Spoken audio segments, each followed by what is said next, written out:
You will note a recurring theme of pathetic obsession in this story.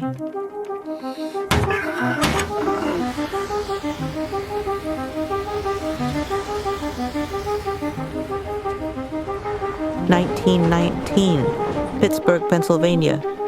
He was an accountant from the mountain. He sludged down to his office every day and then climbed the stairs all the way back to his little house. His life was small. He was nothing. Except for her. Eliza Runt, the daughter of his wealthiest client, would sit and have her breakfast across from his office every single day. He watched her, disgustingly and with perversion. She knew it, and she let him. One day, she approached. She got close, whispered into his broken ear, "Have you seen the crystal men?"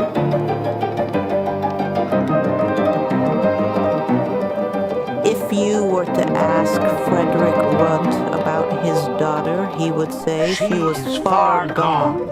A demented woman with a pretty face. In Zachary, she found the enabler she had always desired. In truth, Eliza was not of this realm. She existed half-heartedly here. But in the realm of dream, she was a person of stunning importance.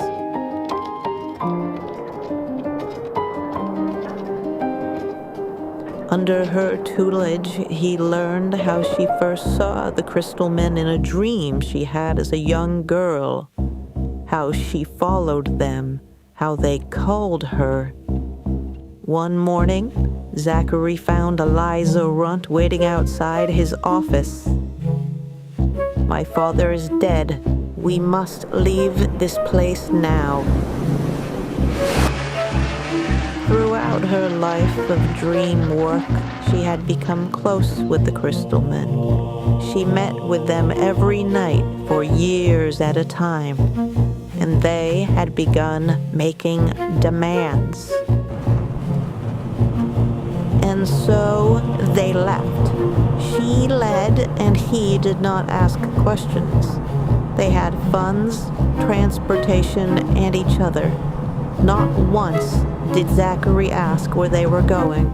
He just followed. At her discretion, they would stop. She would get out and survey the realms. She'd stand there for hours, and he would wait in the car, doing what he loved most, watching her. There is no point in Zachary's story that would be worth telling before he met her. Every night, she conferred with the crystalmen. And every morning, she'd guide them with the instructions they provided. Sometimes they would backtrack. Sometimes they would go in circles. The crystalmen provided their navigations via 3 directions: up, down, and inside. They went up, and they went down. Eventually, they wound up in Kansas.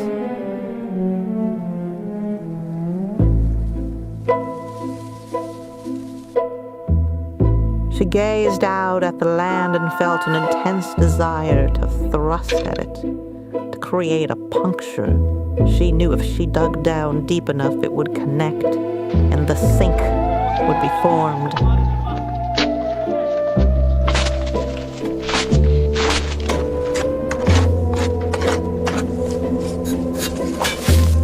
Eliza Runt was very busy conferring with the crystalmen in the dream realm, so much of the work was left to him. She would sleep in her comfortable bed. He liked to watch her, but eventually he was too busy to do so. The crystalmen provided their navigations via 3 directions: up, down, and inside. They assured her, "Keep going down." And so they dug. They fractured, cut, spliced, and tore. While they dug down, she was very busy going up. One day, she took Zachary aside. "I have something stunning to tell you," she said. I am becoming a balloon.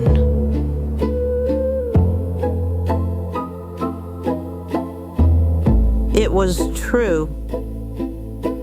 While she forged her transformation, he would find himself lost in the translation of the dream realm.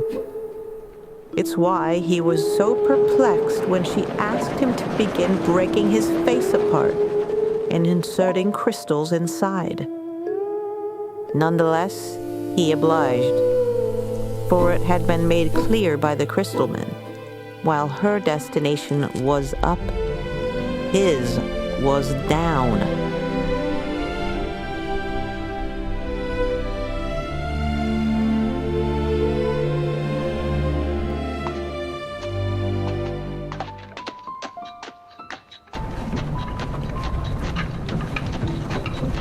(1938). The sink was formed. Word of the crystalmen spread, and many began their pilgrimage to the Heartland Well. Those accepted would receive their crystal ball. They would be sent across the planet in constant motion, collecting the energies of spite and hate inside. Then they would return to the well and drop their balls. Eliza Runt expanded her empire. Now there were countless who pathetically obsessed over her. Of course, she was different now. She wasn't all there anymore. She was, alas, a balloon now. She existed very faintly here in this realm.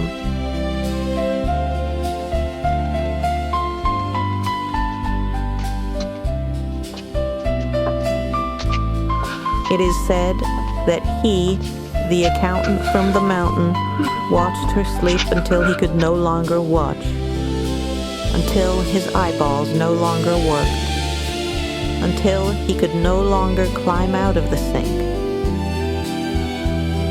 So he stayed where his true legacy resided. Inside the sink, counting the dropped crystal balls.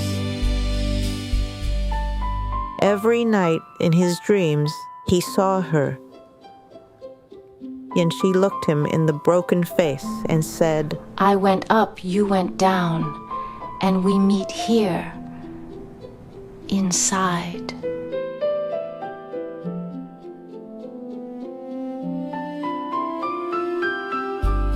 But that was just a dream.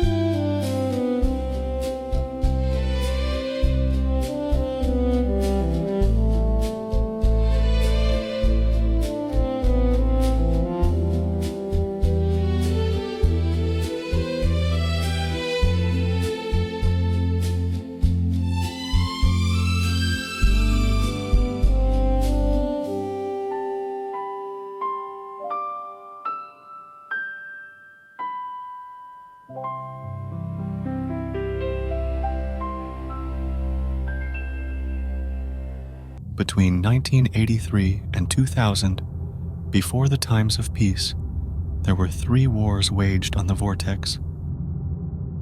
This was the time of the ascended Rose Roud's leadership. After being summoned to the Vortex, Rose Roud built what is now our organization's headquarters on the Vortex property. After initial negotiations with the Vortex faltered, Rose Roud waged her first war.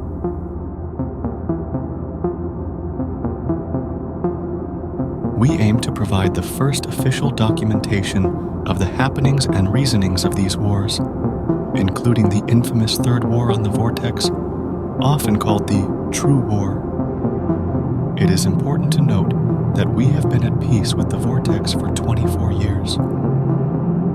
While we will provide coverage of our old wars, the focus of this account will be on this longer-lasting time of peace.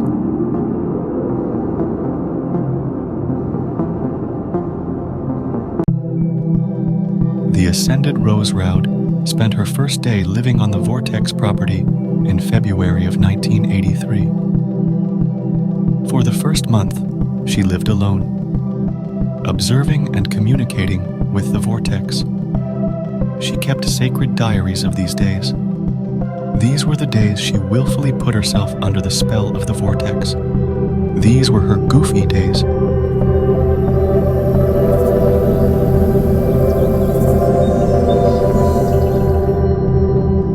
In the presence of spiritual vortexes, many will feel elated, happy, silly, or goofy.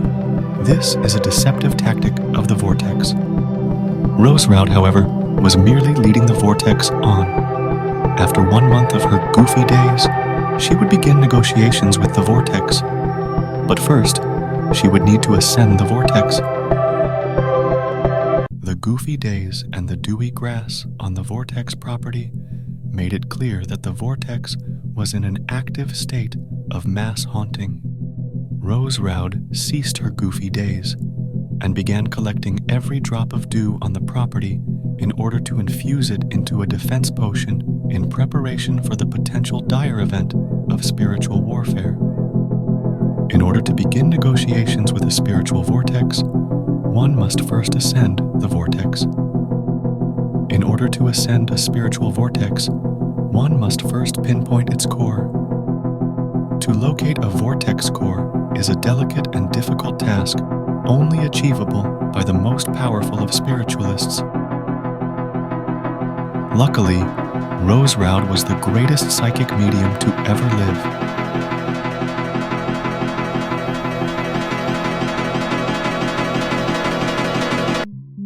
In April of 1983, Rose Roud began mapping the vortex.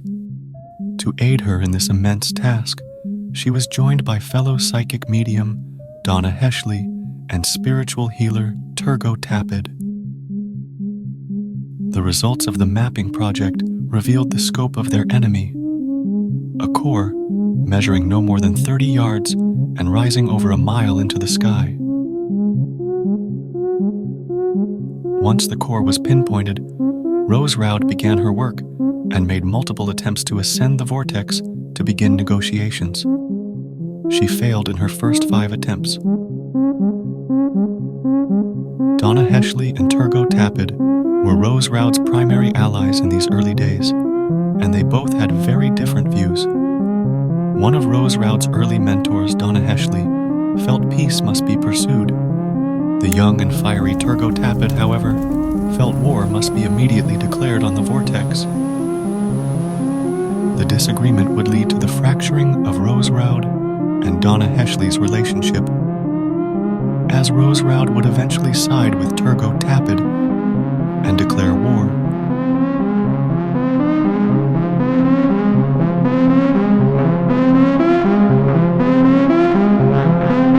After 5 failed attempts, there was growing concern amongst the trio that ascension would not be possible.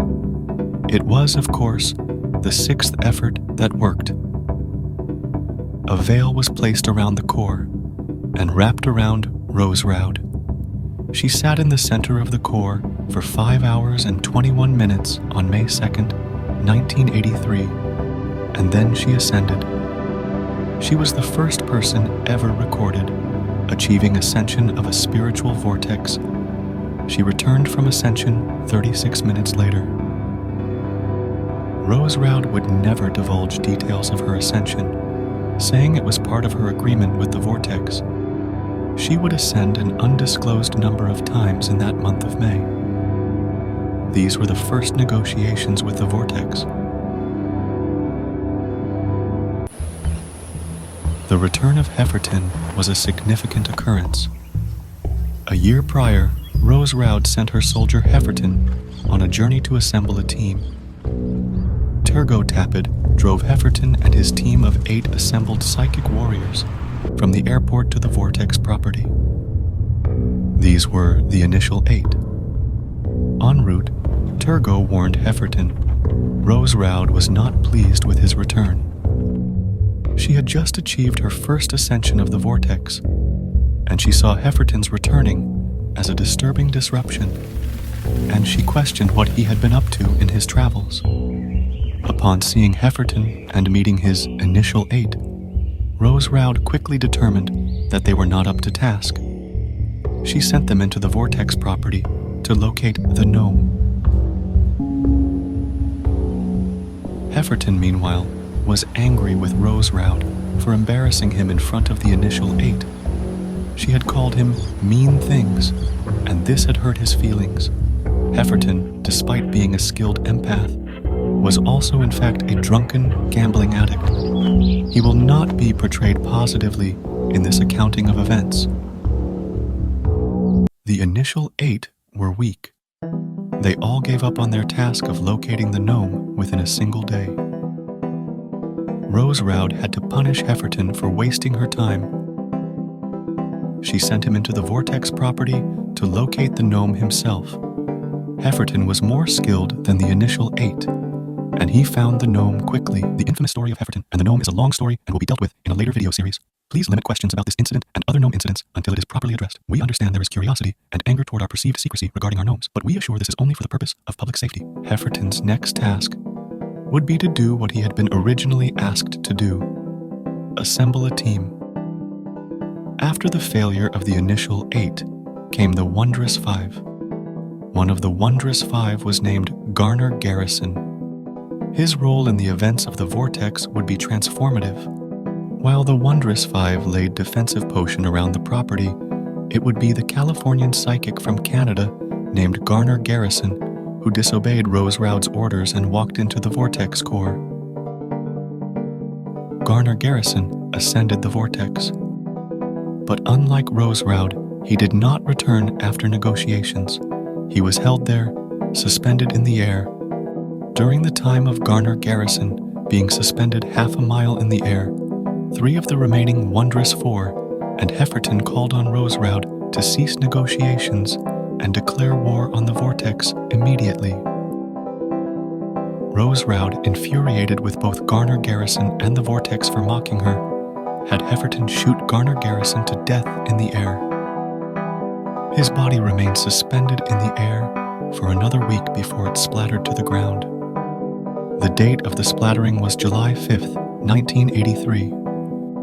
The First War on the Vortex had begun. As the sky turned pink on July 5th, 1983, Rose Roud walked into her meditation chambers and pressed a white button and thus activated her primary apparatus of spiritual warfare, the Karadisc.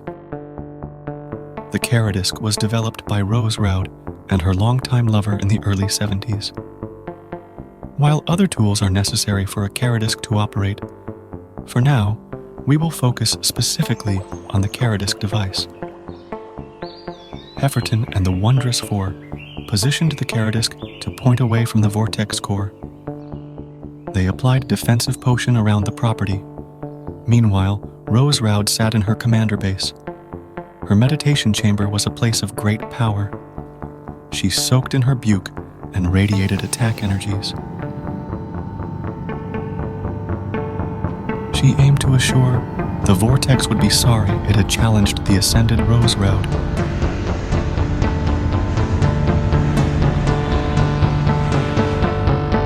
I have lost the ear of Rose. I had her ear, and now it belongs to Turgo, that slimy wench. I loathe her to my core. A line forms outside Turgo's tent every evening. She heals individually, then she proceeds into the living area for group healing. I tire of Turgo. I resent her healing and feel she is instead performing spells on me. I've spoken this to Rose, but alas, I have lost her ear. This war is not necessary. Turgo, now that she has Rose's ear, she eggs her on. She says, more war. I say less. I say cease. The Vortex does not want war, it wants communication. We are communicators with the spiritual realm. We are not warriors, but Turgo sees herself a warrior. She, the healer. The medic is our grand champion of war. What an irony. I rage so much lately, and I don't know if it's the Vortex or Turgo ensnaring me. I keep these journals so I am not forgotten or misrepresented by those around me. I rage so much. I used to matter around here. I used to matter to her. Now she levitates above us all, above me. She claims to be the greatest psychic medium to ever live. Well, I taught her much. The Ascended Rose scares me. She no longer allows us to look into her eyeballs, for she has grown too powerful in these times of war. I miss looking into her eyeballs. I yearn to look into her eyeballs again. There. I said it. I am not a fool. I am Donna Hesley, and I will have the ear of my commander once more. The date is July 19th, 1983. The time is 7:41 at night. Fucking wench. On August 10th, 1983, the greatest battle of the First War commenced, the 31-hour battle. Rose Roud awoke at dawn and assembled her team in the living area. It was the first time they had seen her since the war began. They were all ordered to avoid eye contact during this meeting. It has been said, but never confirmed, that Rose Roud was over 11 feet tall during this rousing address to her soldiers. She made it clear, the time to attack was now. They would engage in the tactic of shock and awe. She commanded her army to surround the Vortex Core. They engaged in direct spiritual warfare for 31 hours. During the battle, the soldiers worked in shifts. All but one, Bishop Garrison, the empath and twin brother of deceased Garner Garrison, did not take a single break. He stood by the Vortex Core absorbing and projecting energies for all 31 hours. Prior to this, Bishop Garrison had been considered a joke. He was not taken seriously by any of the other wondrous four. They mocked him behind his back for effeminately weeping about his dead twin brother, and Rose Roud commented often that she wished it had been Bishop Garrison who died instead of his brother. Following the 31-hour battle, Rose Roud declared the Vortex greatly weakened and the shock and awe endeavor a success. She then proclaimed Bishop Garrison to be her new second-in-command, shockingly choosing him over Donna Hesley and Turgot Tappet. Rose Roud shunned all but Bishop Garrison for the remaining month of August. She met privately with Bishop Garrison every day, and she allowed him to look into her eyeballs. As intense resentments over the promotion and special treatment of Bishop Garrison began to grow, the counterattack of the Vortex loomed.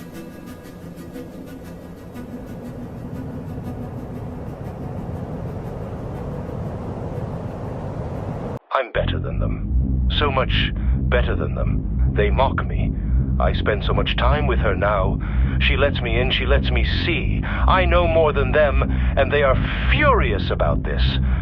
I miss my brother, but I also know his death was fate.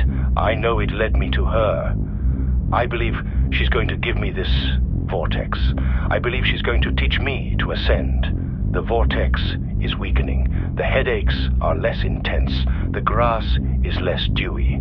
The vortex sees me standing next to the Ascended Rose, and it is scared. The vortex saw what I did during the battle. It sees me as a warrior, a manly and tough, muscled warrior who rarely cries. Hefferton the Fat Man and Turgot the Twat are plotting against me. They meet every night. I see them and the device they work on. It's called a FESHP or something.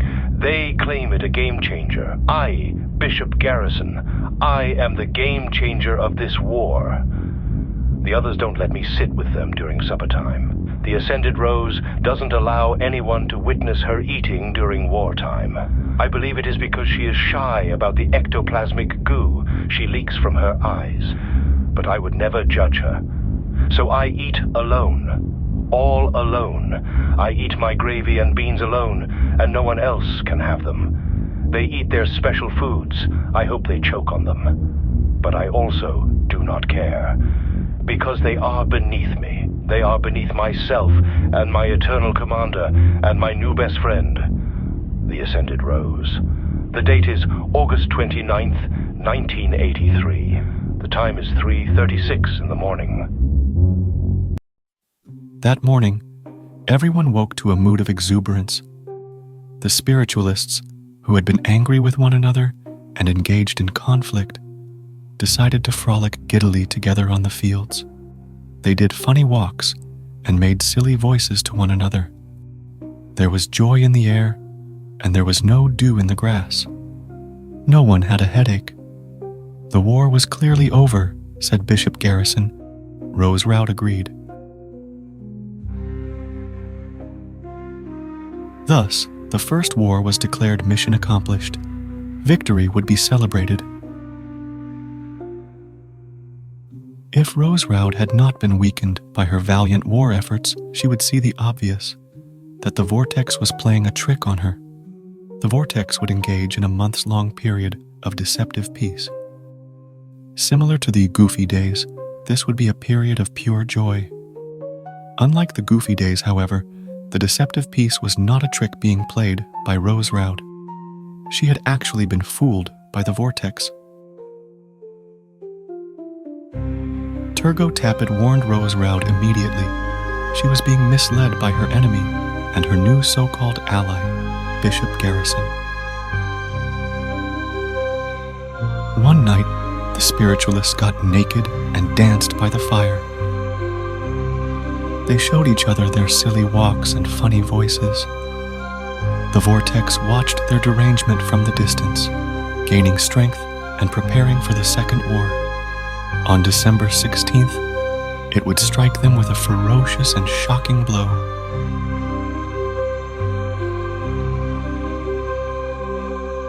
It was everywhere.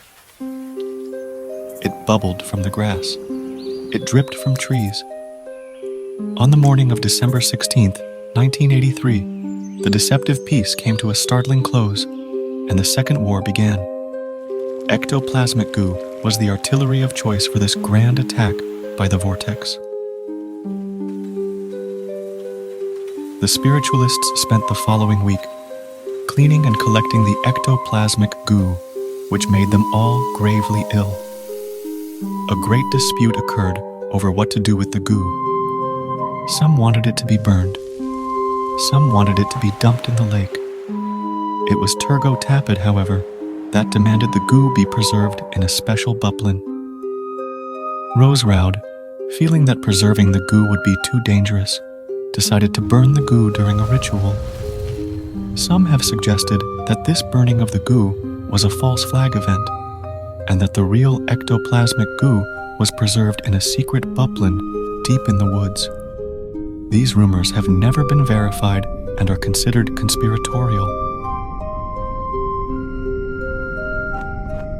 The Second War lasted a mere 19 days. All of Rose Roud's spiritualists lay incapacitated by the Vortex. Bishop Garrison spent the entire Second War hiding like a coward, weeping inside of a bathroom tub on the property. It was Rose Roud, alone, who defeated the Vortex and won the Second War. Some of the only records from this period of 19 days are from Rose Roud's personal journals. These journals would not be understandable by a non-ascended person and will not be shared. In summary, they made one thing clear. Rose Roud alone stunningly defeated the Vortex, weakening it to a point that it no longer swirled and could no longer inflict its spells. She defeated the Vortex herself alone, with the help of absolutely no one else. The ascended Rose Roud won the Second War on the Vortex. On January 3, 1984, Rose Roud pushed the button to deactivate the Caradisc. Thus began the Ascended Era. 13 years where the spiritualists maintained what they assumed to be complete control over the Vortex. Rose Roud, tremendously weakened from her fight with the Vortex, began what is referred to as the Great Ignoring. She was so disgusted and disappointed by her pathetic army that she refused to speak to them for the remainder of the decade. Her only contact with her soldiers was to frequently appear in their dreams, where she would sternly stare at them from a far distance.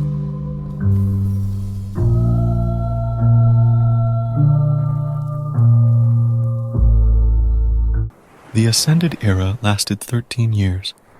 It was not a time of peace. Rather, it was a time of dominance. The Great Ignoring persisted. Only Turgo Tapid was permitted speaking time with Rose Roud. They met once a week so Rose Roud could berate her. Rose Roud was said to be so weakened from defeating the Vortex that she was translucent and the size of an infant. She refused to be looked at and spoke from the other side of a veil. While the Great Ignoring was a horrid calamity, the spiritualist would nonetheless find much joy and enrichment in the early days of the Ascended Era. The Vortex energies had dispersed, no longer empowered in a swirling core. Thus, the Wondrous Four and Hefferton finally were able to wield their powers. They controlled the Vortex. They owned the Vortex. They were above the Vortex. On the first day of the Ascended Era, Rose Roud would be summoned by a television. On it, she saw a child. Rose Roud would become obsessed with this child. This child would change everything, every single thing, and Rose Roud knew it as she looked upon the child upon the television. The child's name was Yera Peoples.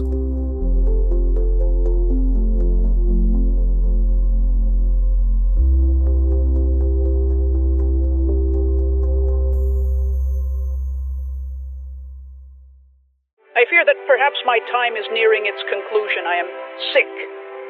Turgo's potions are no longer working. I worry she isn't even trying to heal me. If I die, let it be known I was a proud woman. The woman who taught the Ascended Rose how to wield her powers and body. But now she doesn't speak to me, she doesn't look at me. No one does except for Turgo the twat, who angrily feeds me my potion every day, throwing at me like a rabid bitch. But at least there is my sweet, soft Harriet. Harriet, sweet, wonderful, silky, gorgeous Harriet. She is ignorant and loyal to the Ascended Rose, but she still is kind enough to spend time with me. And she is kind enough to laugh with me, to nuzzle my forehead and ease me, to give my love a place to flow inside of, although she has been quite resentful since I moved her hand toward my under region. I was not doing it as a mode of perversion. I was merely showing her the depleted state of my sacral chakra. Oh God, oh dear shit. I hope she returns to the room. I hope she gives me a hug.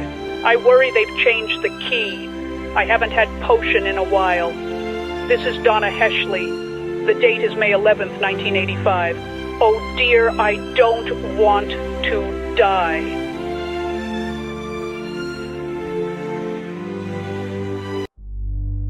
At Donna Heshley's funeral, Rose Roud spoke of her mentor and friend with disappointment and disgust. After delivering her speech, she continued ignoring everyone. She did not let it be known, but she was morbidly depressed by the death of her mentor, and she carried regret over the mean things she had said to her on her deathbed. With Donna Heshley's death, what was once the Wondrous Five, and then the Wondrous Four, was now the Wondrous Three. That night, Rose Roud watched with rage as Hefferton buried Donna Heshley. The date was June 22nd, 1985. Rose Roud had defeated the Vortex. Her army stood strong, and the Ascended Rose Roud's Vortex was slowly becoming a place of prominent power. But even still, she was miserable and isolated. She soaked in her buke and thought of her dead friend. She tried to connect with her that night, but she couldn't. Donna Heshley would not answer back. Rose Roud, the greatest psychic medium to ever live, would try to connect with Donna Heshley every single night until her own death. Donna Heshley never answered back.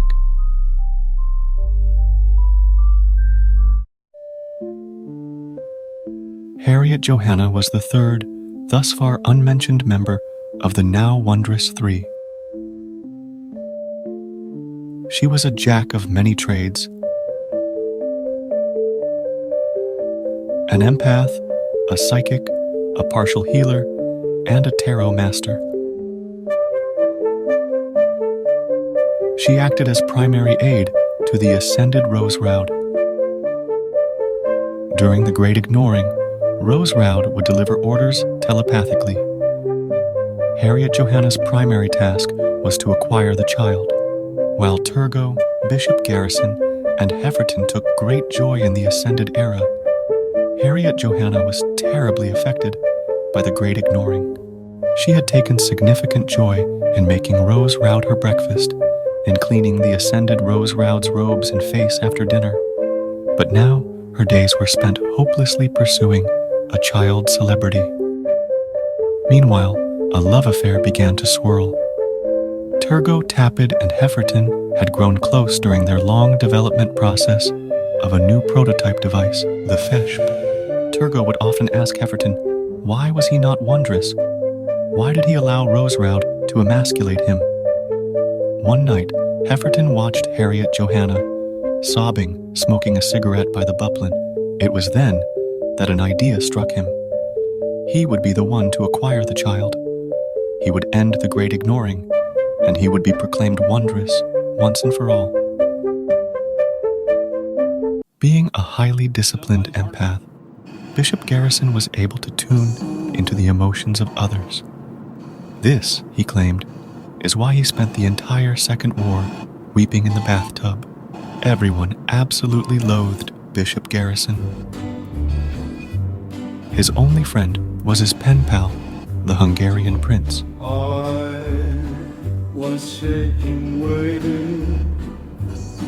Bishop Garrison wrote to him every day. He was very, very proud that he had a friendship with such an esteemed man.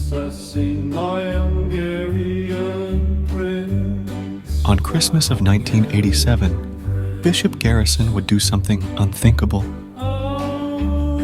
He invited the Hungarian prince to the Vortex property for supper.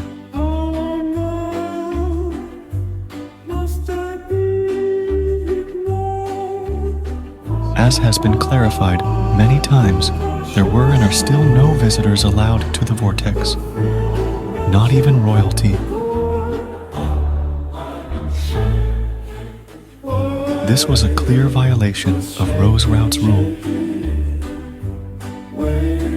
Bishop Garrison spent the next week engaged in some sort of bizarre slumber party with the Hungarian prince. The other spiritualists reacted in absolute horror as they faced something they hadn't faced in years: company. Rose Roud remained in her room every time the Hungarian prince would visit, in righteous rebuke of her soldiers' mortifying insubordination. He would be taught a painful lesson, because the authority of the ascended Rose Roud would not and could not be challenged.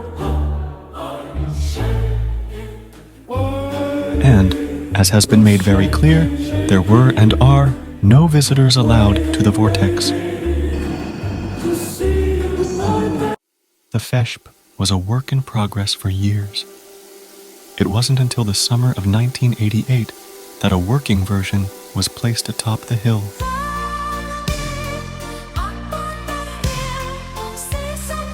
Rose Roud herself attended the unveiling ceremony, although she stood away from everyone and refused to look at them. The Feshp was a device for assessing vortex intensity. According to the Feshp, however, the vortex was beginning to swirl again with ferocity. At the ceremony, for a brief moment, the Great Ignoring was lifted as the ascended Rose Roud walked up to Hefferton and slapped him.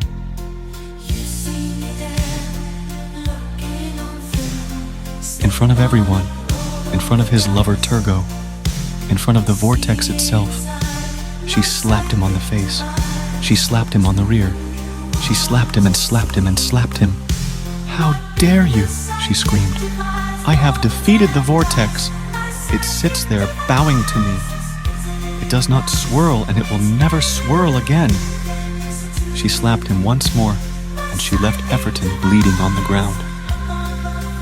It was a terrible unveiling ceremony. The morning after the slapping, Hefferton left on an airplane to travel to California. He had a plan.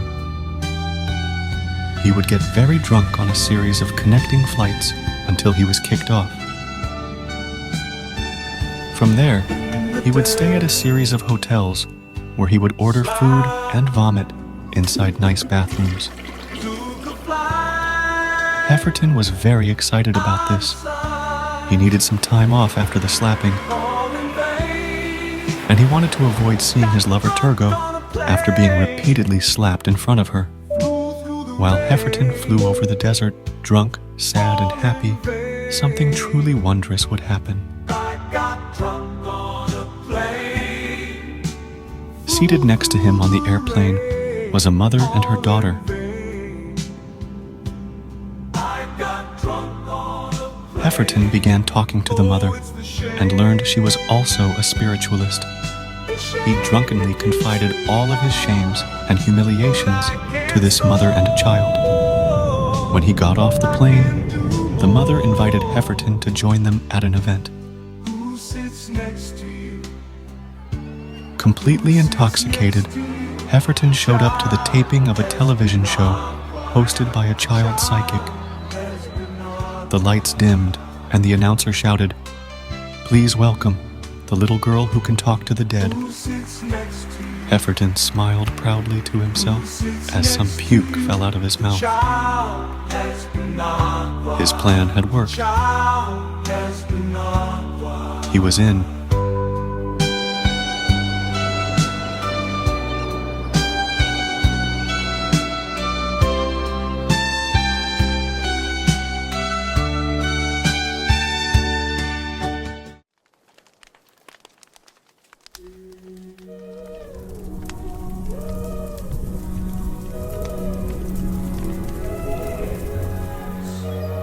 It was a Tuesday morning, January 1989.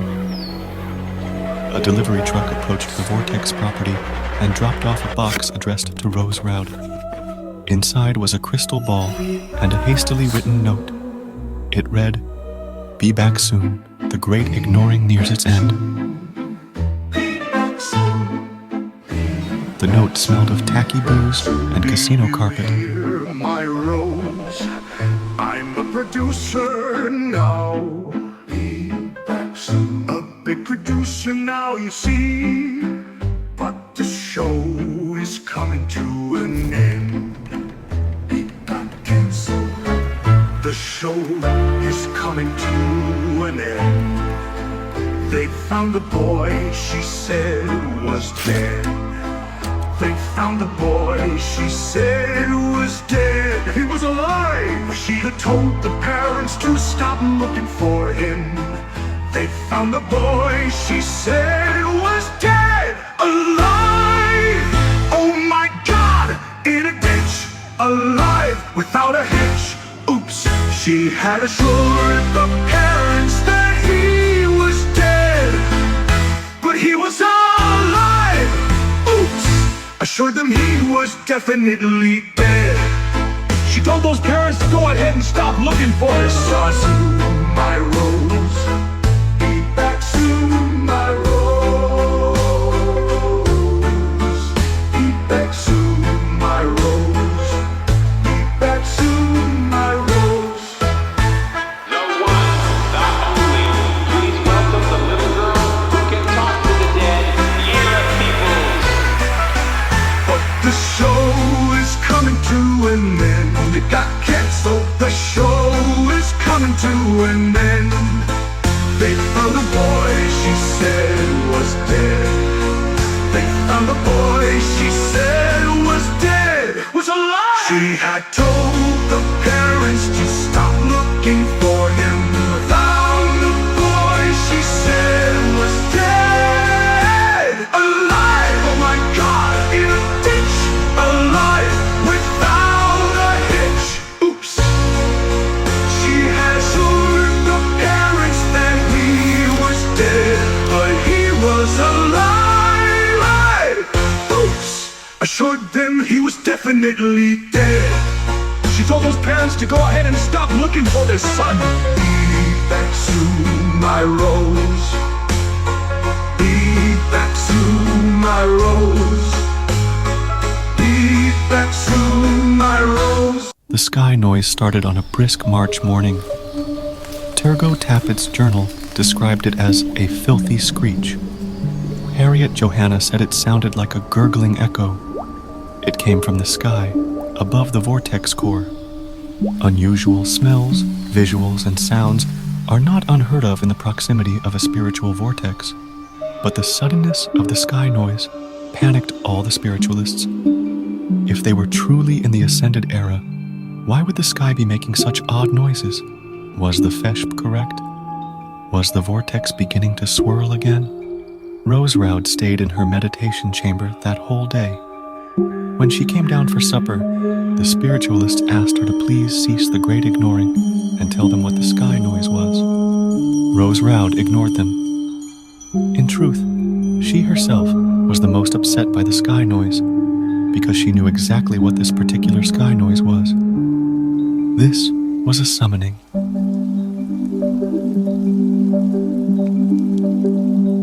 As the vortex did to her years ago, the vortex was singing out.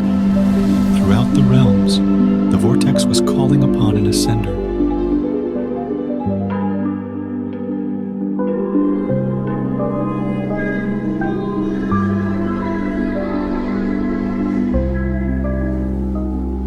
Sprockets are root-like structures below ground of an active spiritual vortex. They can be broken and peeled to squeeze sprocket juice from, or ground for sprocket powder. Sprockets must be contained. If sprockets are not contained, they become gnomes. Hefferton had dumped the original gnome in the lake, and the vortex had, of course, been defeated by the Ascended Rose Roud in the Second War. But one day in the summer of 1989, the Hungarian prince and Bishop Garrison were out frolicking in the fields when they both tripped over a large sprocket. Bishop Garrison knew this confirmed the vortex was swirling again. He knew this likely meant there was a gnome residing on the property. But Bishop Garrison was having fun in the Ascended Era. He did not want the Ascended Era to end, so he buried the sprocket. He found more sprockets in the following days and weeks, and he buried each one of them as the sky noise continued to bellow from above. It wouldn't be until August that Turgot Tappet caught Bishop Garrison burying a sprocket in the dead of night. She approached him, interrogated him, and made him confess.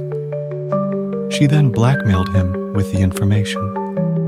Bishop Garrison became the spiritual and sexual servant to Turgot Tappet. He spent all of his time serving her. Turgot Tappet, meanwhile, also kept the sprockets a secret and began burying them herself in the same hole.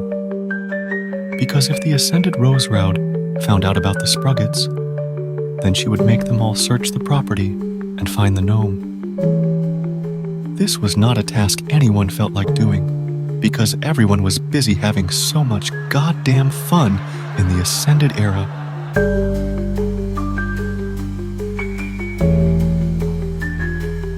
The helicopter flew over the lake, and it made Hefferton sick. They were getting close. It had been 2 years since Hefferton was on the Vortex property. He sat across from Yura Peoples, now 17 years old, and her mother.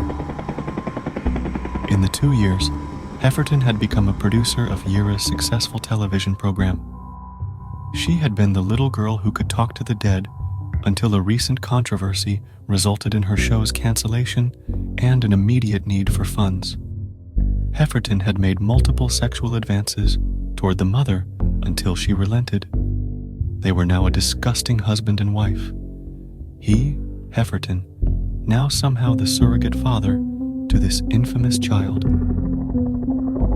He looked at his family sitting across from him in the helicopter, both mother and daughter pouting grumpily. In that moment, he had a fantasy, a striking vision. He opened the helicopter window, stuck his head out, and put it into the spinning blades. He felt the rotors clog on his neck back for a split second as he decapitated himself in front of his fake family and plopped into the lake. From there, he watched the helicopter spin out of control and crash directly into the ascended Rose Roud, blowing her into 1,000,000 pieces. But alas, he remained in the helicopter. He looked out and saw the Vortex property come into view. Hefferton had returned. And just as he had planned, within an hour, the Great Ignoring would end, and a new spiritualist would be declared wondrous. Much to his surprise, however, it would not be him.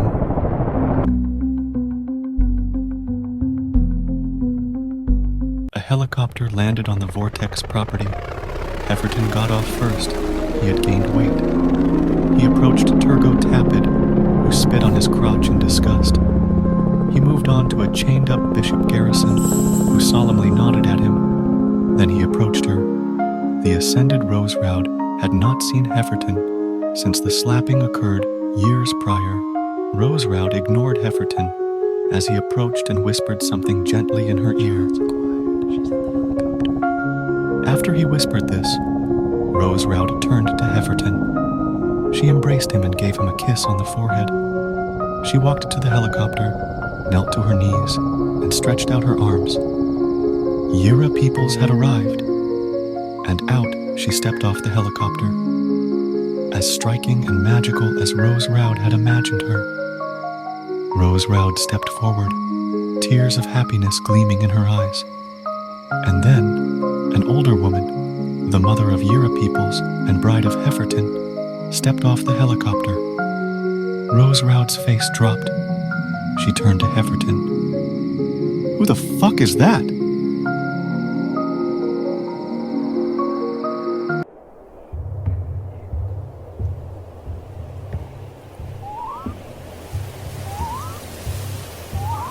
Bishop Garrison walked with a spring in his step.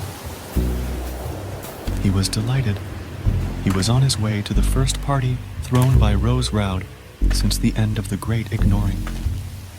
Bishop Garrison was eager to talk to Rose Roud once more, to look in her eyeballs, to eat her delicious cake. He hoped the Hungarian prince would be there. He hoped Turgo Tapid would be nice to him tonight. As he approached, he saw Pammy Peoples, the mother of Yira Peoples and bride of Hefferton, dancing by the lake.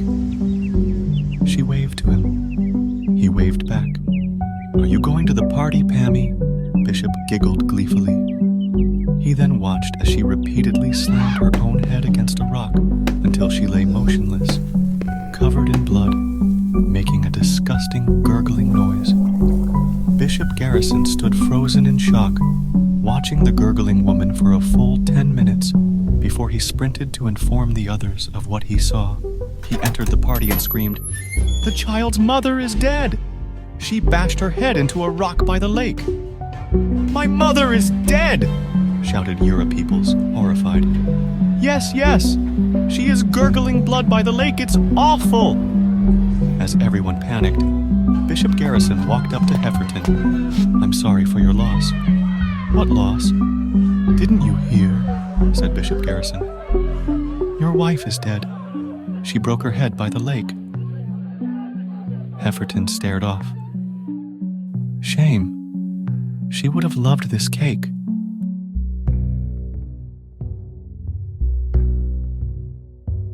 After Patty Peoples died, a mood of suspicion and morbidity entrenched the property.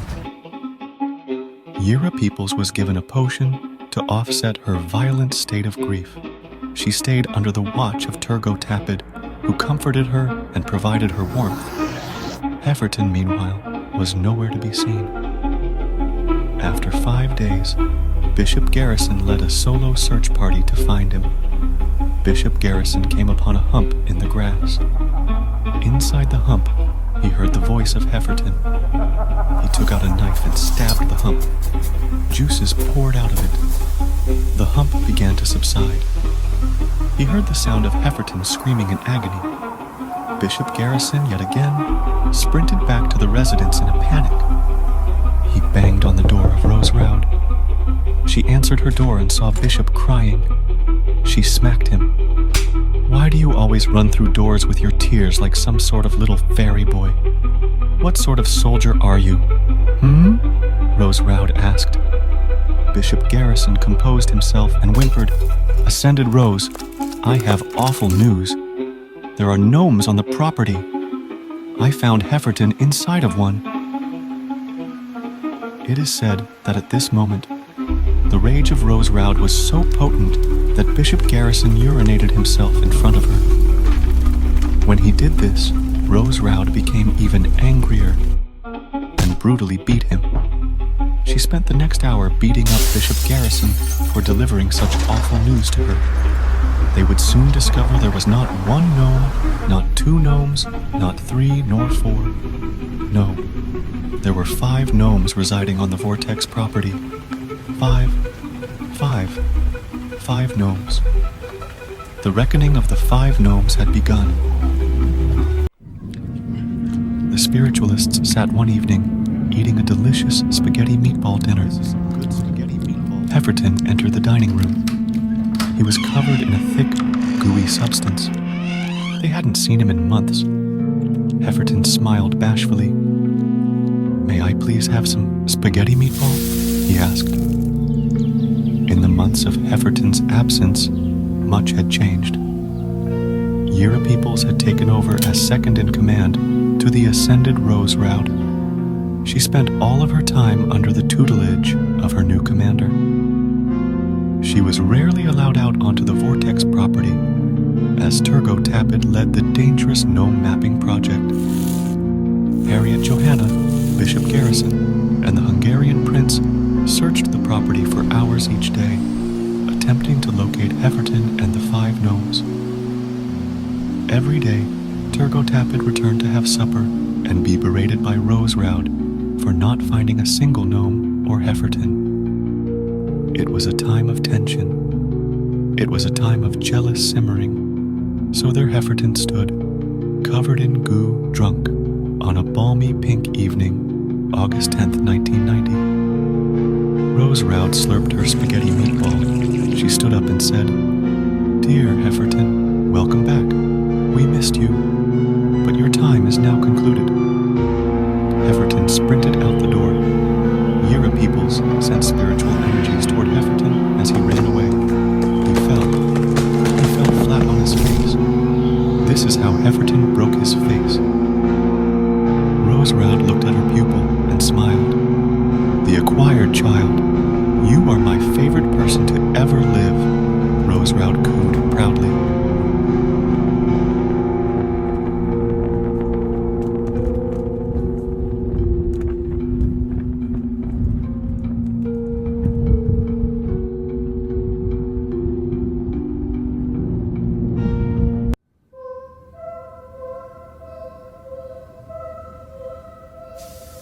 The deathbed of Hefferton was a very nice deathbed.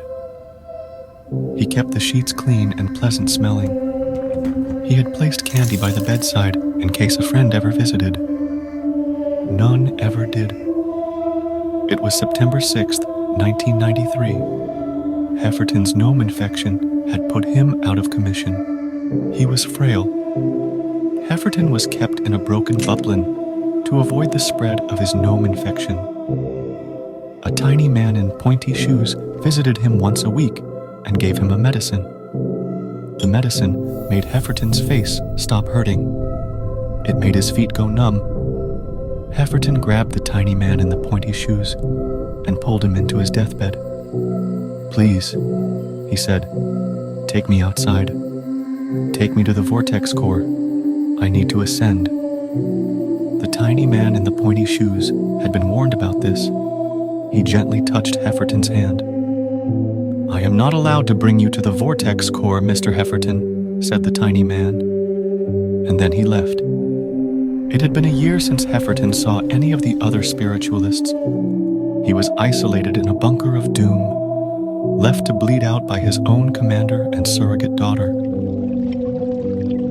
It was September 13th, 1993. The tiny man in the pointy shoes entered the deathbed to give his medicines. But when he went under the covers, Hefferton wasn't there. Hefferton would be found dead, wrapped in the curtains of the Vortex core. He did not ascend because he was not an ascender. He was not wondrous. He was not worthwhile. This is the end of Hefferton's story, and he will not be mentioned ever again. Please never ask about him or say his name from now on. Thank you.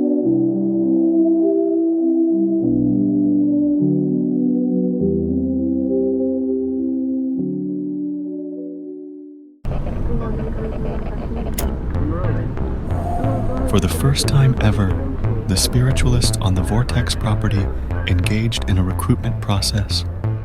They were seeking a new empath. Rose Rao demanded this new empath be the best empath, the most skilled empath, a wondrous empath. When the spiritualist world hears that the ascended Rose Rao is hiring, one would assume applicants would come in droves. No, for a full year, not one single empath applied for the position.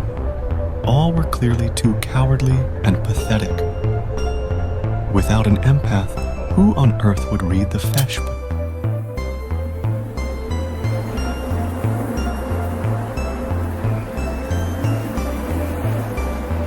December 20th, 1994. A white Buick approached the Vortex property. It parked. It went through the long entry process before it approached Oliver, the new Vortex security man. "What are you doing here? There are no visitors allowed to the Vortex," said Oliver. The man inside cranked his window down. "I'm here for a job," he said calmly. The man's name was Nettie Hoyt, the strongest empath to ever live. This is the beginning of Nettie Hoyt's story.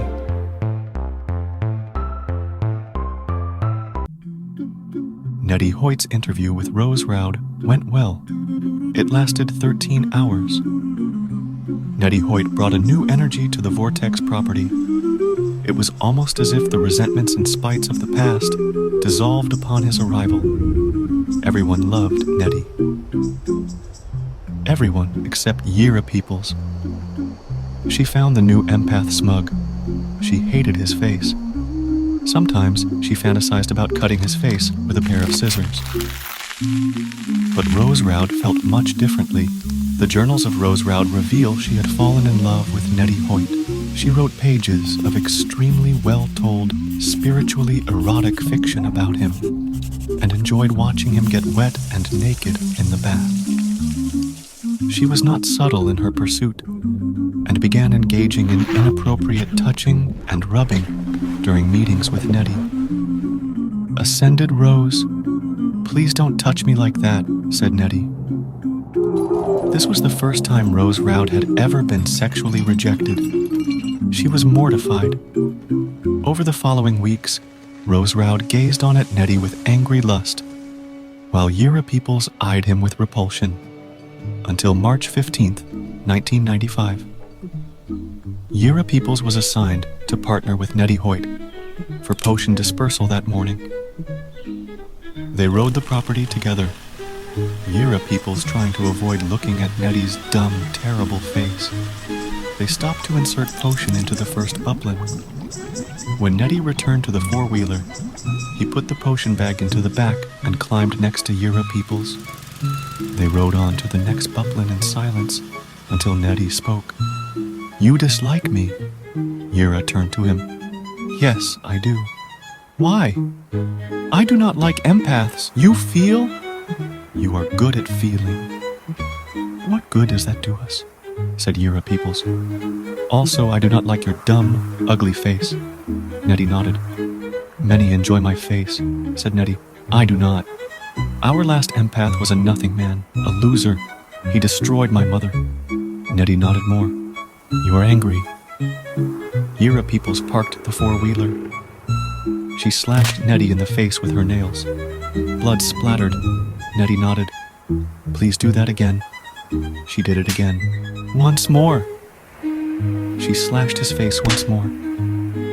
The two began to passionately kiss in the four-wheeler. Unfortunately, at this moment, Rose Roud looked out from her meditation room to see her pupil and her new obsession making out in a four-wheeler in the distance. This would create conflict.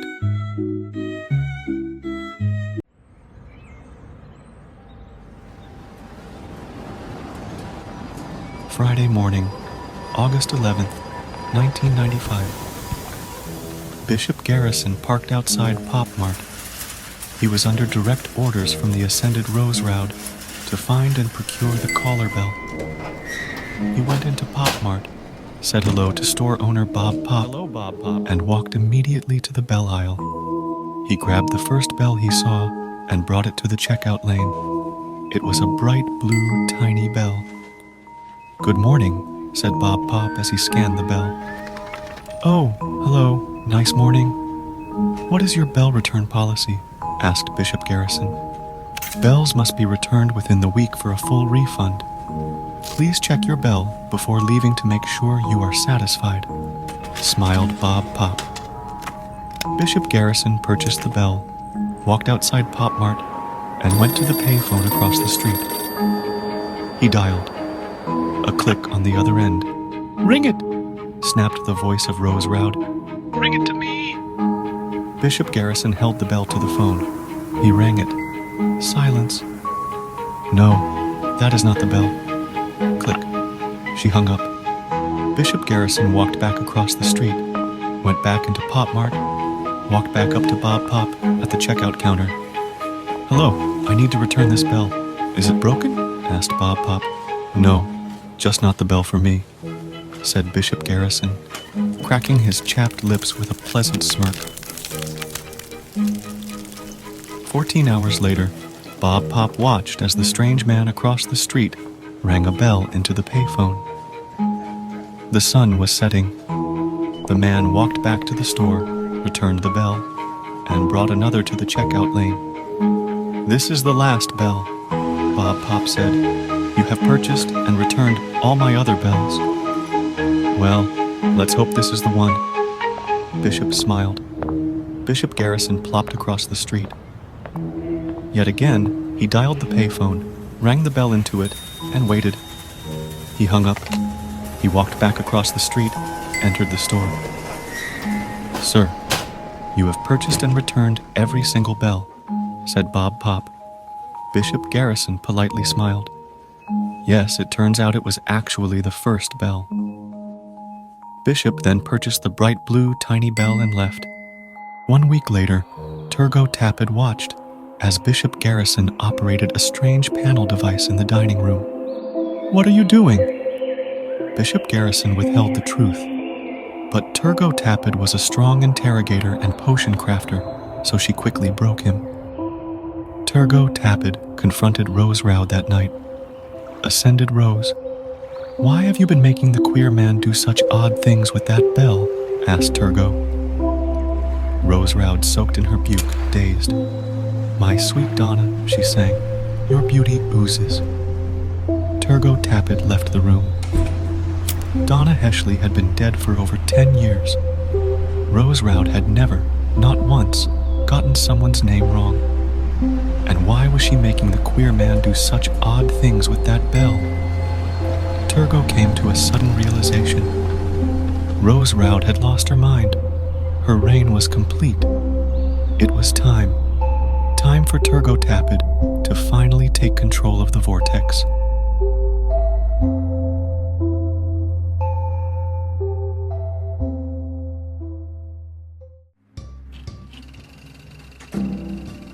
Nettie Hoyt called a meeting.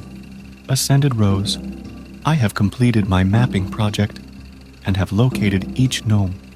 I regret to inform you that the gnomes were being incorrectly mapped by Turgo Tapid and her team." Turgo Tapid scoffed and lit a cigarette. Nettie continued. "Also, the vortex core has moved at least 5 feet, and it has grown in size." Turgo lost her temper. She whipped her cigarette at Nettie's face. It bounced off him. Yira Peoples picked the lit cigarette up and threw it back at Turgo Tapid. "How dare you throw a cigarette at me, you motherless cunt," Turgo Tapid hissed. But what Nettie Hoyt said next would silence the room. "Ascended Rose, your vortex is swirling again? It is larger and more powerful than it has ever been. The grass is soaked with dew. Didn't you notice?" Everyone froze. Every single spiritualist except Rose Roud was aware of this. But the last time Rose Roud was informed that the vortex was still swirling was the slapping, when she brutally slapped a former employee for suggesting so. Rose Roud perceived her defeat of the vortex in the Second War as her defining accomplishment and the true testament to her title as the greatest psychic medium to ever live. To suggest the vortex was not under her command was a great affront to her legacy. Everyone waited in the silence for Rose Roud to scream, to stand up and slap Nettie, perhaps slap him to death. But instead, she nodded slowly. "Then I must go back up," she declared. Rose Roud was then wrapped in ascension fabric. She sat in the vortex core, waiting to ascend. The spiritualists waited. "How long does it usually take?" asked Nettie. The only recorded ascension was May 2nd, 1983. Harriet Johanna squeaked, nervously pacing in the corner. "It took 5 hours and 21 minutes. She returned 36 minutes later." "She will not ascend," said Turgo, puffing smoke into Harriet Johanna's face. "Why would you say such a thing about the Ascended Rose?" asked Harriet. The Ascended Rose Roud was the greatest psychic medium to ever live. The woman out there is not the Ascended Rose Roud. It is a confused old bat who watches trash television all the time. Harriet Johanna gasped. Turgo Tapid blew more smoke into Harriet Johanna's face. When she returns in an hour, in a confused daze, forgetting why she was out there, I will go to the vortex core. I will ascend. I will not negotiate with the vortex. I will declare war. Turgo took Harriet Johanna's palm. She put her cigarette out in it. "You will be my number 2. Harriet Johanna was exceptionally loyal to Rose Roud, but she was also a weak coward. Also, Turgo Tapid had just hurt her hand very badly with that cigarette, so Harriet Johanna decided to just go along with Turgo's plan for the time being.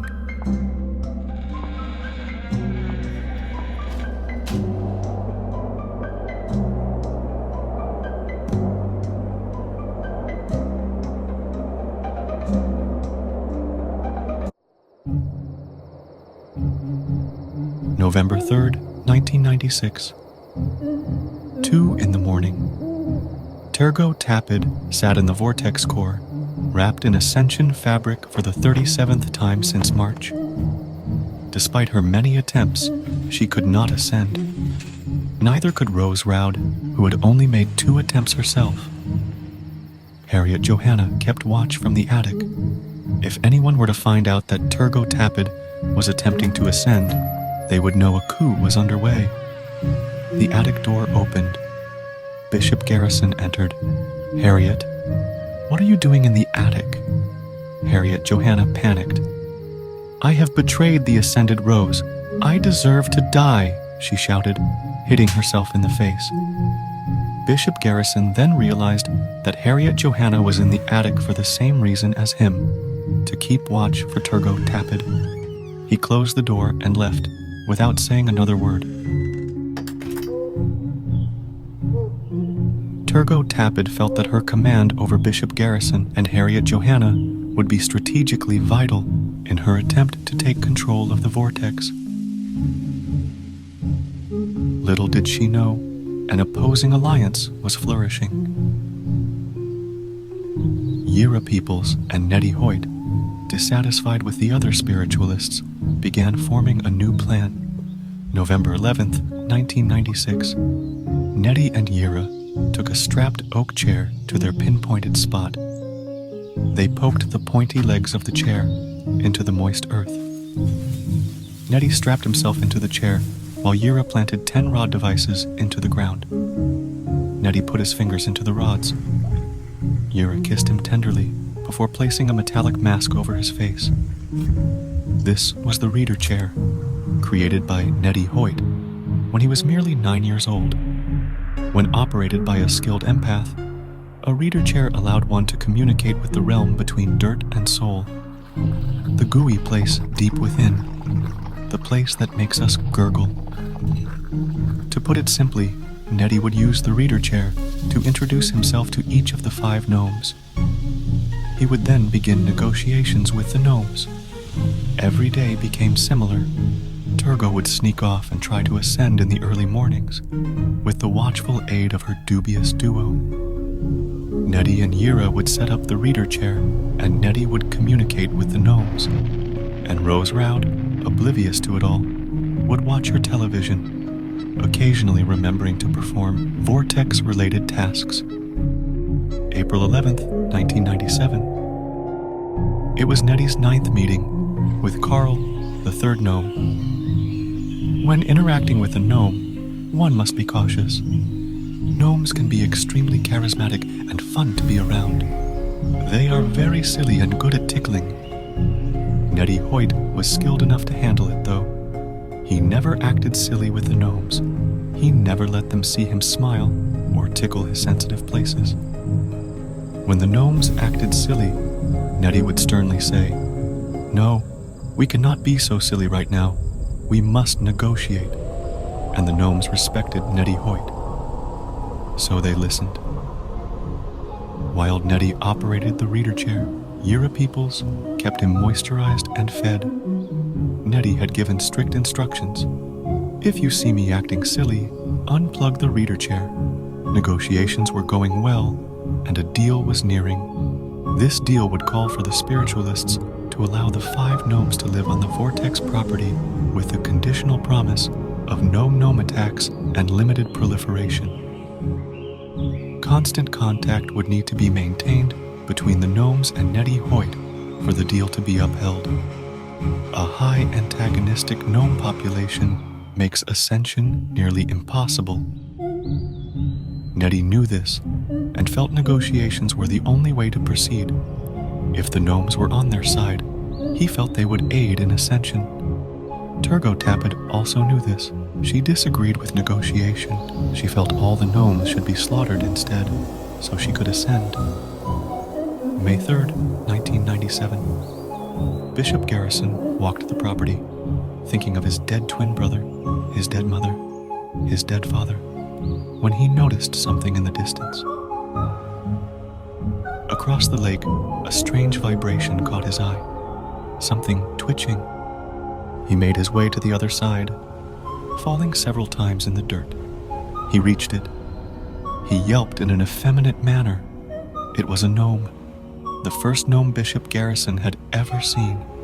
Curious, he grabbed a rock and threw it at the gnome. The gnome spasmed and spit goo. It made a strange screeching noise. Bishop Garrison threw another rock at the gnome. He threw another. 1 hour later, Bishop Garrison picked up the final chunk of dismembered gnome and tossed it in the lake. He ran to Turgo Tapid, giddy with joy. "I have done it. I have killed a gnome," said Bishop Garrison, walking into Turgo's room, covered in dead gnome goo. Turgo Tapid would celebrate by having Bishop Garrison pleasure her. She had only 4 gnomes left to slaughter. The next day, Nettie sat in the reader chair, waiting to meet with Tom, the 2nd gnome. Tom would keep Nettie waiting for hours. This was unlike him. It would take days for Nettie to learn what Bishop Garrison had done under the orders of Turgo Tapid. Once he learned that a gnome had been murdered, he knew that his work was all for nothing. The great gnome negotiations were over. The gnomes were angry. The vortex was swirling, and it seemed Turgo Tapid would get her wish once and for all. Complete, total, true war. On the eve of the true war, August 4th, 1997, the ascended Rose Roud watched her television. While the mental capacity of Rose Roud seemed diminished, her psychic powers were growing. She was not, in actuality, watching televised home shopping for 12 hours a day. No. Rose Roud had turned her television into a device, a psychic device. She had, stunningly, learned to ride the airwaves of her television. She rode them into the skies, flying over the entire country like a giant airplane. She would fuse with the fuzzy static until she flung herself into the air, catapulted. At a certain point, Rose Roud stopped returning. She was very busy flying and being in her other realms, which she frankly preferred to the realm the spiritualists operated. The realm of hard chairs and fake smiles. The realm of death, where everyone you bother liking rots out and leaks. No, that realm was beneath her, but she still needed to eat, to drink her coffees and take her baths. And on August 4th, she sipped her first coffee of the morning, looking out at the property. Her eyes adjusted to the light. She turned on the shopping network to get ready for her day of traversing the realms, when she felt a sudden shift. For the first time in months, she tuned into the frequencies of her least favorite realm, the realm we all sit in. All at once, the truth hit her. The spiritualists were rebelling against her. Her longtime student was attempting to ascend the Vortex. Her hand-chosen successor was conspiring with the gnomes. While she had been exploring new frontiers to expand her empire, her army had been staging mutiny. A rage filled Rose Roud. She turned her television off. She got up, walked to her door. She opened it. She heard the murmuring of her betrayers below. She would walk down these steps and destroy each and every one of them. She stepped outside the doorway. She looked into the blurry haze before her. What used to be her all-encompassing vista of the world was now splotches of floating gray. What used to be her elegant glide had become a painful needling in her heels. Standing in the doorway, Rose Roud realized that she was no longer meant for this realm. Her body was no longer strong. Her brain was no longer good. Rose Roud fell back into her recliner. She grabbed her remote, and she turned on the television. The event that triggered the true war was called the event. It was August 4th, 1997. Turgot Tappet spent the night leading a search for the 4 remaining gnomes. She had not managed to kill a single gnome since Bishop Garrison had slaughtered Todd, the 4th gnome. Nettie watched from the porch. The murder of Todd had destroyed all of his work in the great gnome negotiations. He also loved Todd, one of the sillier gnomes. Todd would do a very funny dance that once almost made Nettie smile. Nettie missed that dance. For an empath, grief is difficult. For an empath of Nettie's skill level, grief is a void that can't be described. Nettie felt his grief for Todd in all the realms. It was a screeching grief, a pointy, headache-inducing weight. Nettie would sometimes hide in a bublin, where he wailed. He wailed out all of his tears, all of his emotions, an orgasmic release. Nettie stood up from the porch. He felt a rising thrust of sadness. He began to walk toward the bublin, suppressing his tears. Vivid memories of Todd struck Nettie. Visions of Nettie's dead grandmother suddenly hit him as well. He would not make it to the bublin this time. He fell to the ground and screamed. Turgot Tappet looked to Nettie sobbing. This put her in a wonderful mood. She lit a cigarette and felt the night's cool breeze blow her face. Hours later, the sun rose. Bishop Garrison and Harriet Johanna, exhausted after a night of searching for gnomes, walked back toward the residence. Turgot Tappet awoke in her bedroom. She heard the television of Rose Roud blaring from the other room. Nettie and Yira sat on the porch, Yira having spent the night comforting the despondent Nettie. For the first time in years, they heard a noise from the sky, an awful, gurgling noise. It was August 5th, 1997. The event that triggered the true war was called the event. Up front, Oliver the security man watched an ugly, tacky car approach. It was the Hungarian prince, returning from his princely duties, presumably in Hungary. He had brought breakfast sandwiches for the spiritualists. "Hello, do you have an egg sandwich for me?" asked Oliver. "No, I did not bring you an egg sandwich." A great sadness filled Oliver. It was 6:22 in the morning. This is when the event occurred. Depictions of the event vary from spiritualist to spiritualist in their journal entries. Turgo Tapid described it as a spastic spark that lit the sky, creating a deafening explosive boom. Nettie Hoyt called it a fire as bright as the sun.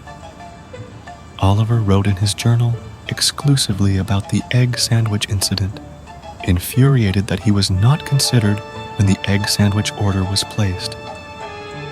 But the journals of the Ascended Rose Roud provide the clearest depiction. On the evening of August 5th, 1997, she wrote in her journal, "Dearest Diary, it has been years since my last entry.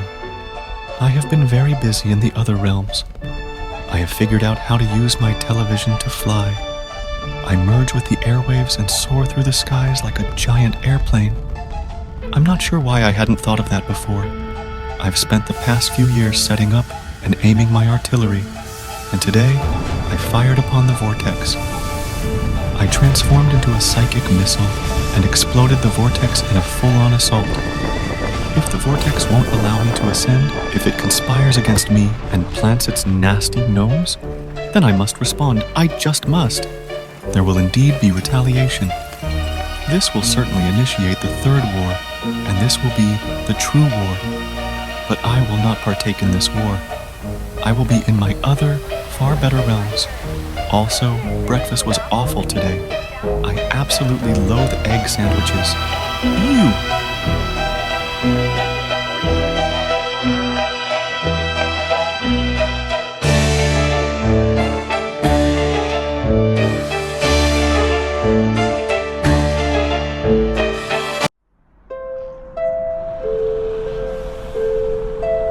The car's headlights went out, pitch black. She pressed her foot on the gas, felt the gravel jump around the undercarriage. Half a mile in the dark. That wouldn't be a problem. Yira peoples didn't need light. She felt the steering wheel vibrate.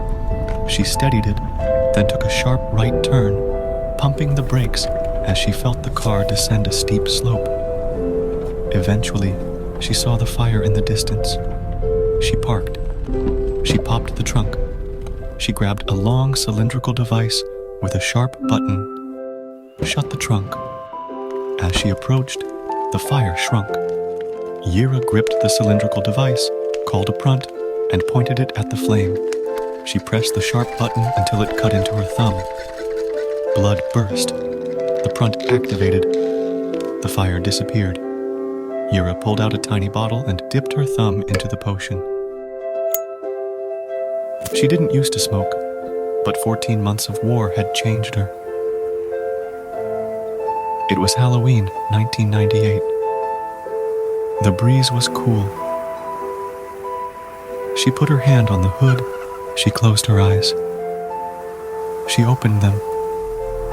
The headlights were back on. Yira smiled to herself. She got back into the car and drove toward the residence. She flicked her headlights off. The road plunged into dark. She pressed the gas and felt the car shake, the gravel swirling underneath her like a tornado. Yira peoples didn't need light.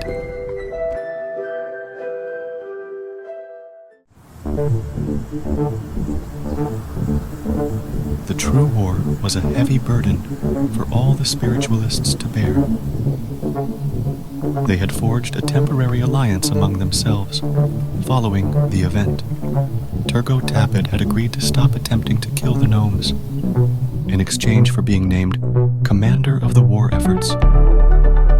Still, Nettie and Yira were coordinating behind her back, and Turgot was growing paranoid that they had gotten to Bishop Garrison and Harriet Johanna.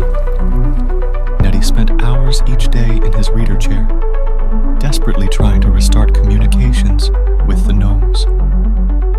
Over a year of being ignored, but Nettie knew he was making progress. Each night the spiritualists had dinner.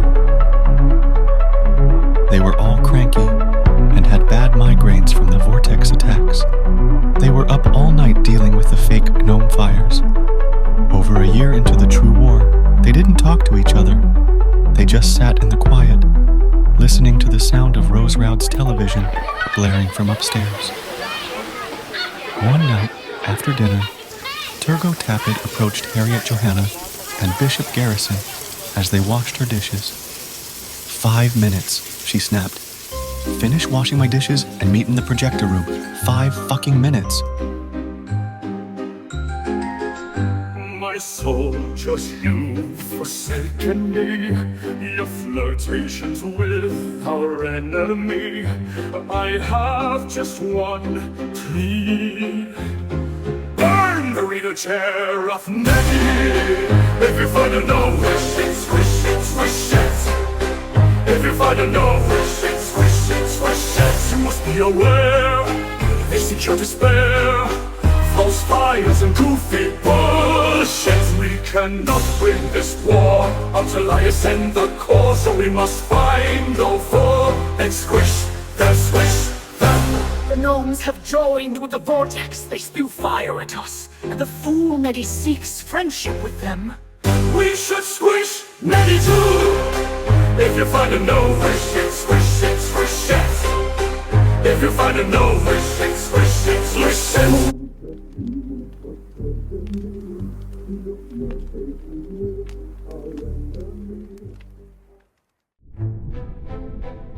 Kirk Chirpley was an ugly, stupid man.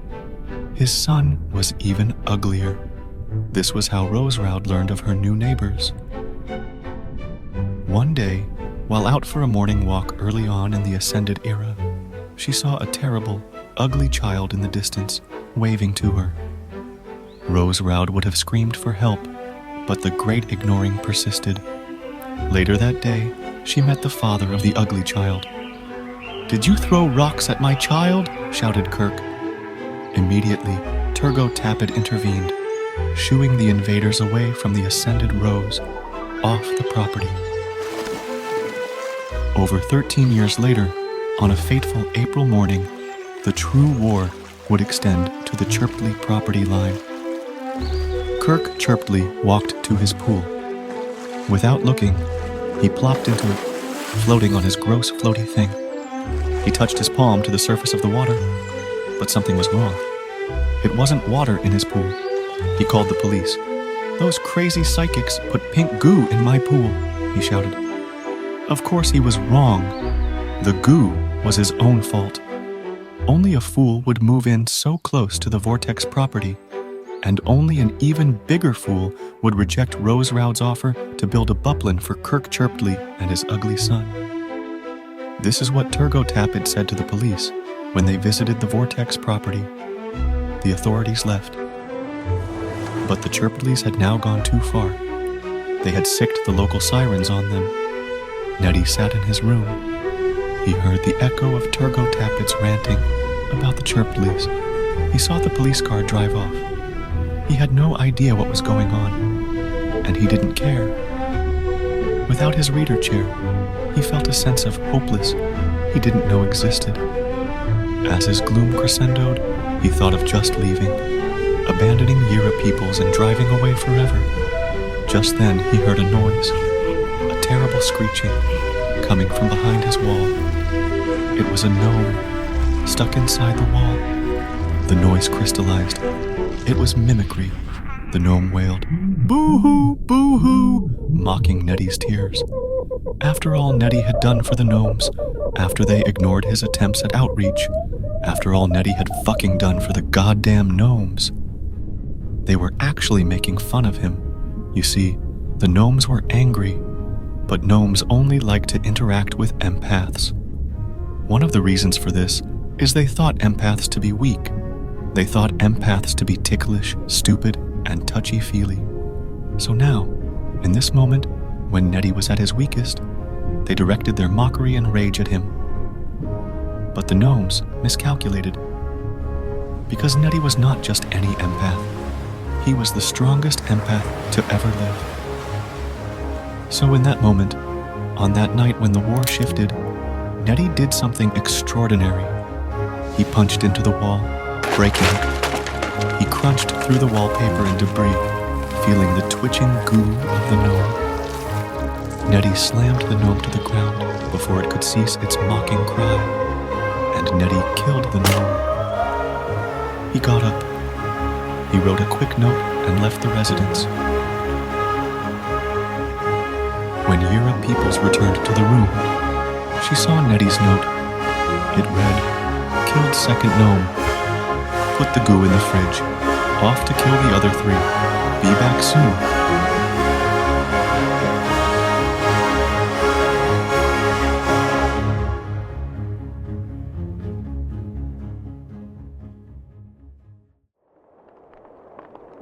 Yura Peoples and Turgo Tapid's relationship had never been good, but now it was completely, entirely soured. When Nettie left, Yura began missing Turgo's meetings. She began ignoring her duties. The insubordination began to spread. One day, Bishop Garrison arrived to Turgo's morning meeting 5 minutes late. When Turgo slapped him for this, he had the nerve to whimper loudly. The whimper rang in Turgo's ears throughout the day. As she smoked her final bathtub cigarette of the night, it hit her. There was anger in that whimper. There was rebellion in that whimper. Turgo Tapid had spent the true war putting out fake fires when the real fire blazed in front of her this whole time. She exited the bathtub, walked to Yura's bedroom, slammed on the door. Yura answered the door, saw Turgo Tapid, dripping wet, naked, smoking a cigarette. "You are conspiring against me, your commander in war." Yura Peoples stared Turgo in the eyeballs. "You are not my commander," said Yura. "A commander ascends. You have never ascended. You will never ascend. You are not my commander." Turgo Tapid stepped in. "Tomorrow, when the sky turns pink, you and me will meet at the core of this vortex, and I will incinerate you." And thus, on May 9th, as the sun set, the greatest psychic duel of the Roud era would commence. Both mentees of the ascended Rose Roud, both vying to take her place. Yura Peoples versus Turgo Tapid.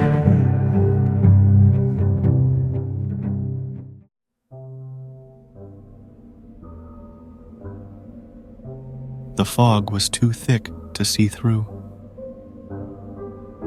Kneeling down, Yura felt the wet grass and the frayed edge of the curtain. She was at the core. This would be the first ever psychic duel on the Vortex property.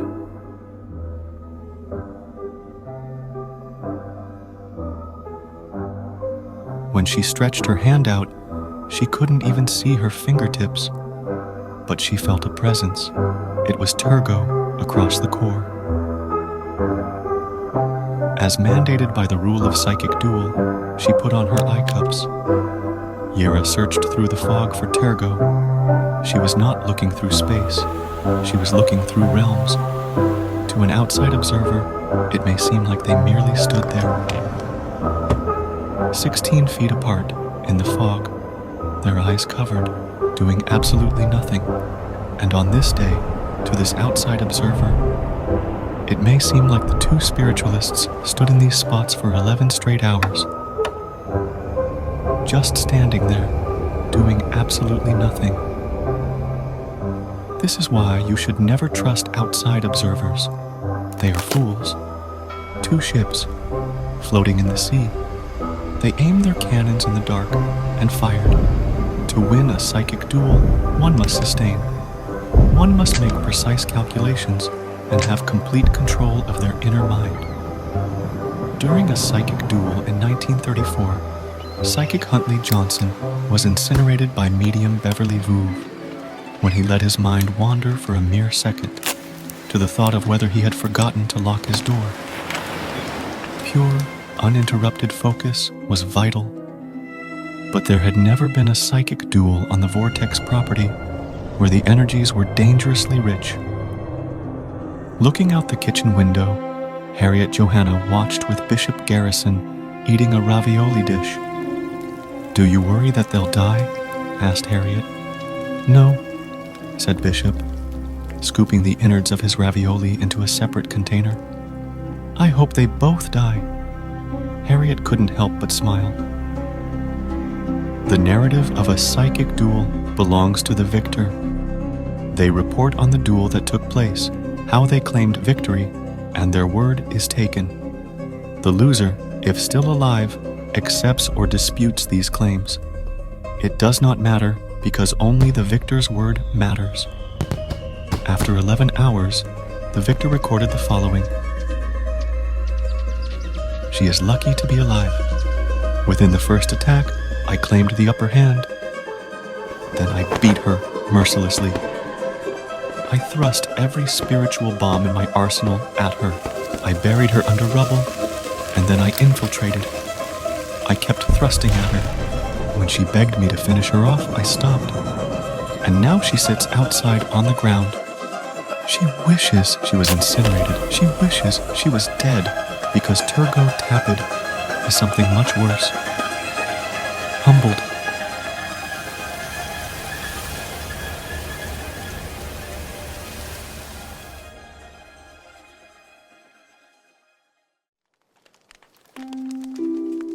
The fire crackled.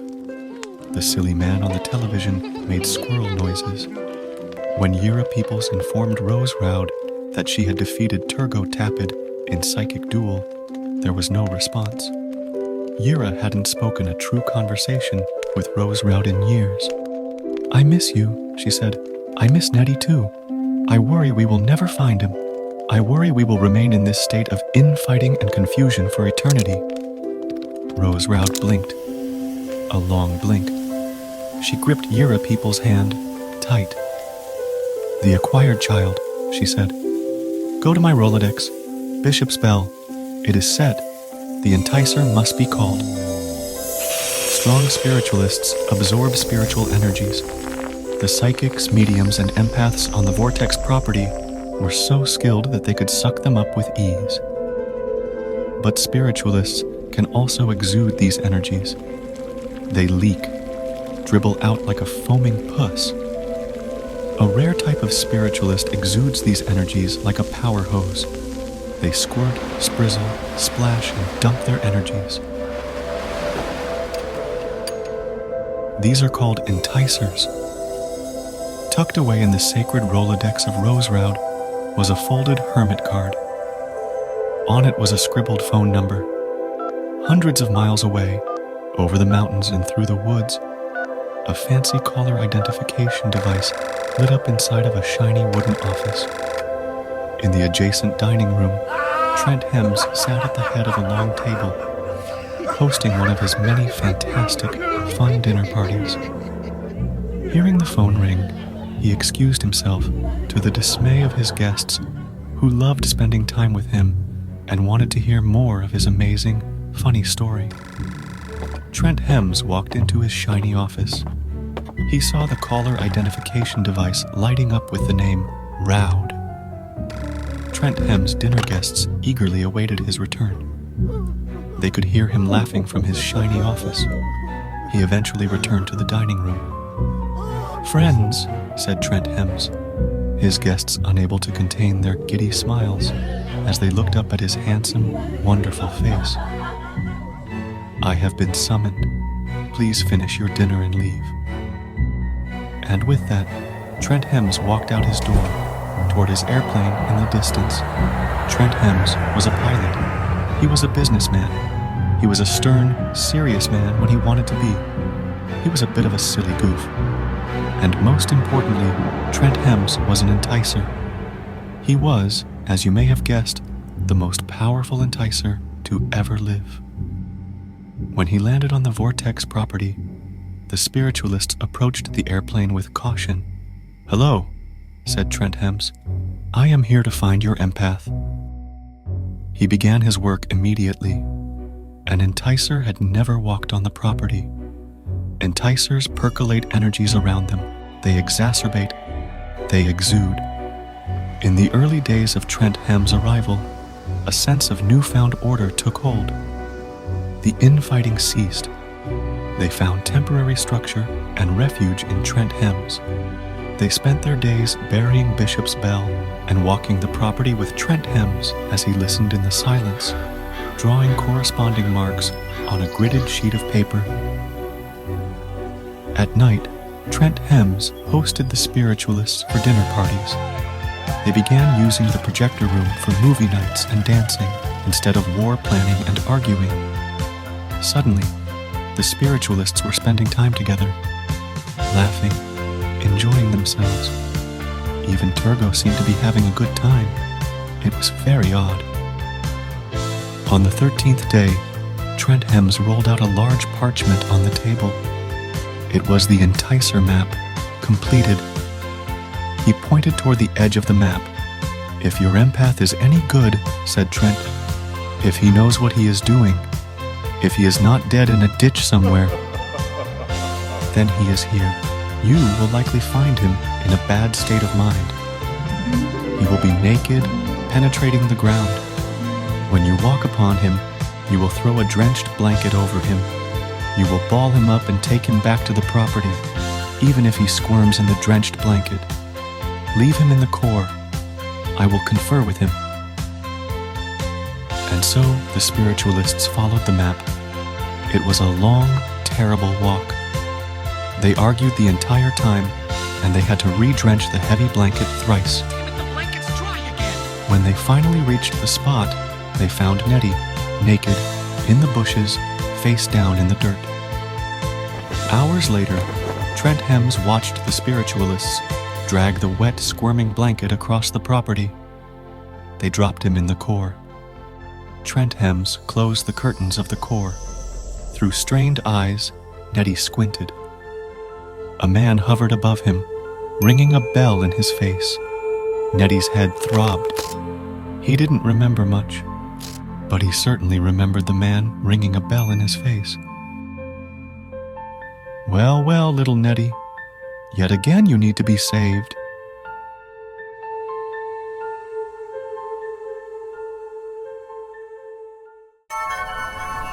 The water reflected the wispy clouds in the sky in a way that gave Nettie déjà vu. "Ready?" he snapped out of it. Yira was standing next to him, waiting. He grabbed his fiancée's hand and walked toward the residence. "One more gnome remains. I killed the others. This gnome wishes to make a deal with us." "A deal?" "It is a good deal." "A deal with the gnomes? I thought you were to slaughter the gnomes." "I killed Tom. I killed Sam," said Nettie. "And I was about to kill Carl," Turgo scoffed. "What a pathetic dork. You gave them fucking names?" "Shush," shushed Yira. "Carl has pointed me toward a massive ground hump on the Chirpidly property. I will zench the hump, and the gnomes will allow ascension." The spiritualists exploded in commotion. Nettie was done explaining, though. He left the room and walked to the buke. Trent Hems had been soaking in the buke all day. He was the first person to be allowed in the buke since Rose Rout's semi-retirement. Yira Peoples entered the room, guiding Bishop Garrison to a couch in front of the buke. "Please," said Nettie, "sit down, Bishop." The relationship of Nettie Hoyt and Bishop Garrison was awkward. Both empaths, Bishop garnered resentment toward the much more powerful Nettie. Nettie sat next to Bishop on the couch. He held his hand. Trent Hems stepped from the buke and robed himself. "What is this about?" asked Bishop nervously. Nettie put his hand on Bishop's knee, gripped it tight, Bishop, I saw your brother in the other realm. Isn't that nice? Bishop smiled. Wow, that is nice. I want you to know your brother agrees that you should give me your thumb. What? Asked Bishop Garrison. Nettie went on to explain. Nettie indeed was in need of Bishop Garrison's thumb.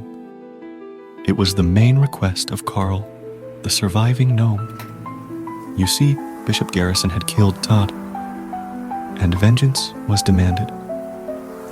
The next 7.5 hours would be referred to as the deliberations for Bishop Garrison's thumb. Bishop Garrison was very upset. He loved his thumb. Nettie assured him, Carl will take good care of your thumb. Serving as mediator, Trent Hems spoke. Are there no other ways to appease the gnome? No, said Nettie. Ah, darn, said Trent. Throughout the deliberations, Nettie gripped Bishop's knee. Yira rubbed his back. Trent Hems squeezed his shoulder. The Hungarian prince burst into the room.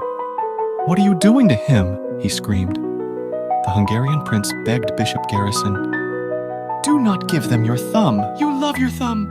We love your thumb. Oliver the security man escorted the Hungarian prince out of the room. Sacrifice had been a constant for Bishop Garrison. He had sacrificed his brother to the Vortex. He had sacrificed his dignity to the Vortex.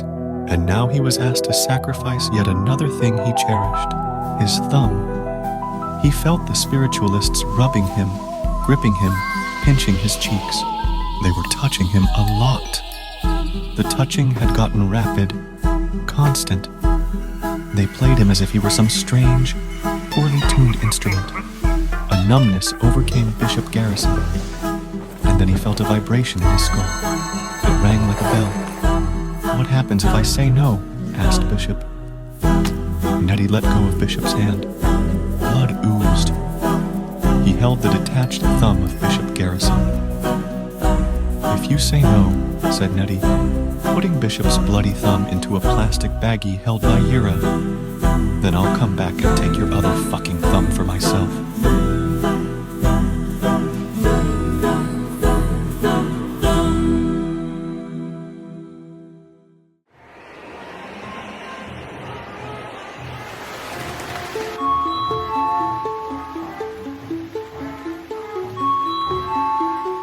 Knock, knock, said the man through the door. Knock, knock, said the man through the door. When he opened his door, Kirk Chirpidley was splashed with falling rain. Leading his guest to the dining room table, he stopped to peer out at his swimming pool anxiously. Is your swimming pool okay? Asked his guest. Grumbled Kirk Chirpidley.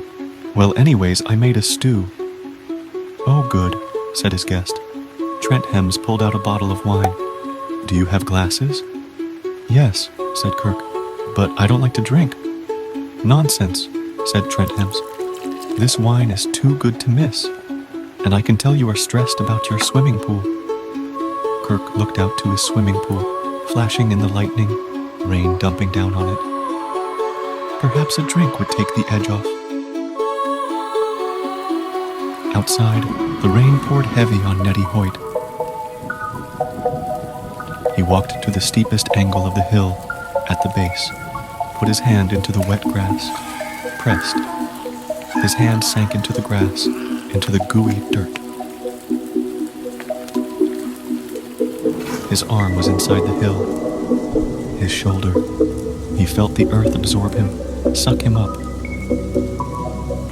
For a brief moment he couldn't breathe. He almost choked on the rain. The grass, the dirt, the goo. The sound of rain stopped. Nettie was inside the hump. From a distance, Yira Peoples looked through her binoculars. She was waiting for the signal.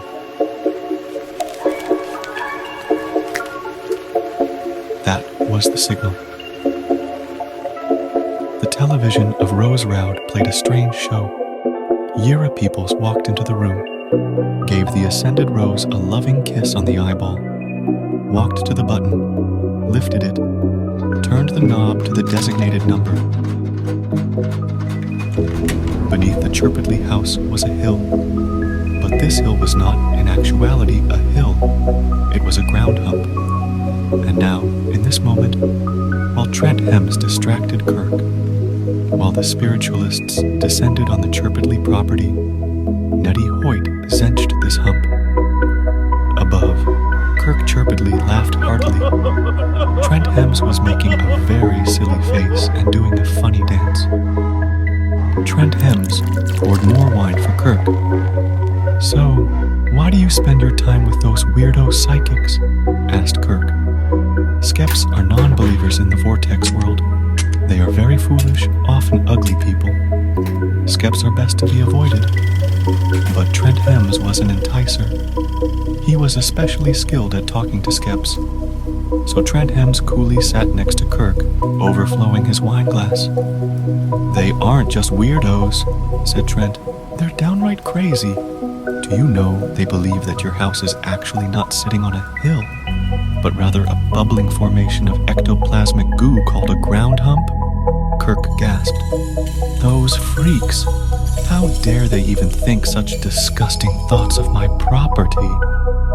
"I tell you, Kirk, good friend," said Trent, "one of them actually plans to get naked and dig a hole into the base of your hill, and he will burrow inside, performing an act known as zenching. He will zench the hump." This was all too much for Kirk. He saw the storm worsening outside. Flashing in the lightning, he could have sworn he saw someone in his yard. When he alerted Trent Hems of this, Trent Hems laughed. "Dear Kirk, you really are drunk, aren't you? Say, how about we do some shots of alcohol and then chocolate syrup?" Trent Hems then began dumping shots of tequila down Kirk's throat, followed by a spoonful of thick chocolate syrup. It was a delicious, jolly experience, and it provided time. Time for Turgot Tapid to drive the pickup truck into position. Time for her and Harriet Johanna to get the Caradisc off the bed of the truck and dug into the proper position. Half a mile away, Bishop Garrison fell headfirst into the soggy mud. He got back up, grabbed the wire, unspooled it as he forged along in the dark, hard rain. He had much longer to go. He was tired. His hand hurt.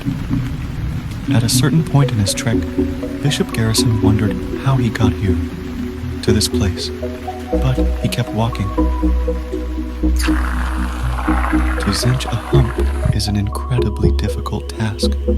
A skept may even think it's sexual. To get nude, to involve oneself in the orifices, goos, and vibrations of the realms between. Kirk Chirpidley laughed as Trent Hems told him a long, engaging story. It was the best story Kirk Chirpidley had ever heard. It had magic, gossip, and hilarious sexual innuendos in it. And even though he was drunk and distracted, he couldn't help but be enthralled. He felt his stomach sink, as if the floor was lowering. The lightning flashed. He saw the horizon rise. Perhaps he had drunk too much tequila and chocolate syrup. A truck drove off his property, mud flinging in its aftermath. Kirk blinked. "There is there! Someone is out there!" said Kirk drunkenly.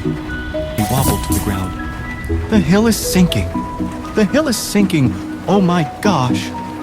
Trent Hems chuckled as Kirk Chirpidley began vomiting all over his kitchen. The hill was not, in actuality, sinking. The hump was being zenched. The ground hump collapsed. Nettie Hoyt emerged, covered in goo. A wave of spiritual energies exploded from the hump, dispersing across the properties. Bishop Garrison finally saw the second Caradisc in the distance. He connected the wire to the Caradisc. He fell to the ground, exhausted. Kirk Chirpidley woke up. He was tucked into his bed. Trent Hems entered the room. "Good morning, Sleepy," he said. "Come outside. I have something to show you." Head pounding, Kirk followed the enticer outside. When his eyes adjusted to the morning sun, he saw it. Pink, gurgling, bubbling ectoplasmic goo covered his property. A fire blazed by his garage. He turned to Trent, tears streaming down his stupid, ugly face. What happened? You got drunk and we had a very fun dinner party. But look, said Trent, your swimming pool is completely fine.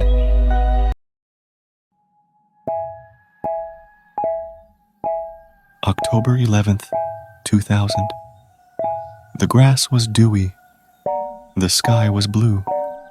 Yira Peoples sat in the core of the vortex, wrapped in ascension fabric. She had been waiting here all night. She did not know it, but the hump had been cinched. The Battle of Chirpley Hill had been won. When Nettie made his way back to the property, covered in goo, he looked out longingly to the curtain encircling his wife in the distance at the core. But he could not distract her while she waited to ascend. So he kept walking on toward the other spiritualists convening in the residence.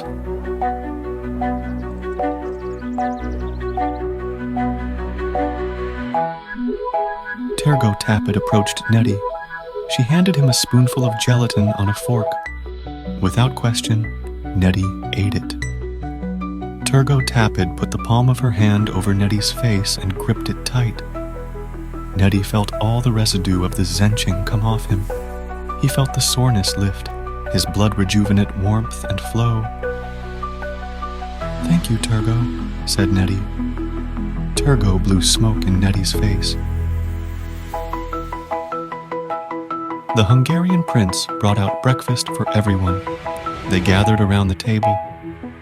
Trent Hems poured coffee with potion cream. While they had won the Battle of Chirpley Hill, tension hung in the air. The true war would only end with ascension. The only recorded ascension was May 2nd, 1983. It took Rose Roud 5 hours and 21 minutes. She returned 36 minutes later.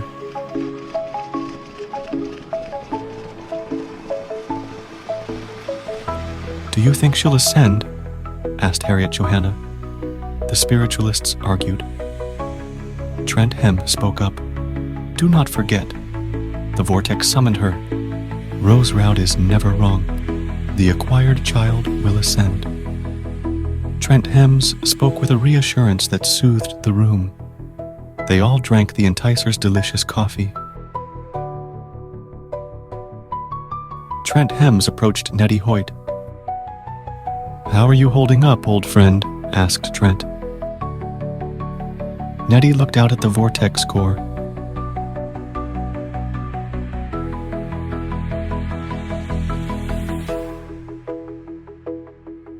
The drapery folded around her, layer by layer of fabric. Then she felt the fabric unspool. The fabric unraveled and unraveled until she pressed against it and broke through. An eternity went by. She was lost in a strange daydream that never ended, staring at the blurry line on the horizon. Throughout this eternity, a figure on the horizon slowly came into focus. Yira Peoples was no longer Yira Peoples. She was a piece of goo poking from the wet sand. No, she was an eyeball. Vibrations emitted. The figure began to sway. In a sea of eyeballs, infinite, the entity grew in size, in brightness, in power. Even though she was only an eyeball in this realm, she felt a sinking in her stomach. She felt a tickle in her groin. She felt a pulsating draw toward this strange entity in the distance. A sense of love she had never felt before. In this moment, she knew what she had to do. She had to get the entity's attention. But there were so many eyeballs. She squinted at the entity, for that was all she could do in her new eyeball form. To Yira Peoples, in her eyeball form, it seemed as though decades passed, with her drifting off staring at the entity's dance, until she came to a realization. Yira Peoples was no longer Yira Peoples. She was all the eyeballs. She squinted, not just with one eyeball, but with all of the eyeballs. The entity turned, and it saw her. While she was many eyeballs, she had no mouth, no arms, so she could not shout, "I love you" to the entity. She could not give it a hug. The entity stared at her vast sea of twitching eyeballs, scattered and deformed across the wet sand. Yira Peoples had to strain in this moment, to keep control of all the eyeballs, to keep from lulling into a demented slumber. It was almost as if the entity wanted her to drift away. But something inside of her cooed throughout the realms. Kill it. No, she couldn't. She loved it. Yira Peoples had not known what ascension would feel like, what it would be.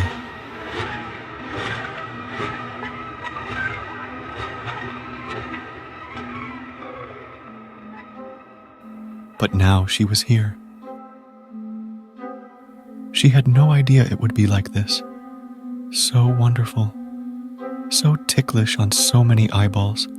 The entity's vibrations soothing her in places that did not exist in the other earthly realm. She wanted to scream with laughter, but all she could form were a flood of tears. The entity grew larger, its vibrations tingling intensely. I am all the eyeballs. I am the goo. I am the sand. I am the sky. I am the entity. She ascended once more above. She saw the spiraling core of the vortex. As the entity, she had new abilities of communication, transcendent forms of communication that defy speech, that defy orgasm.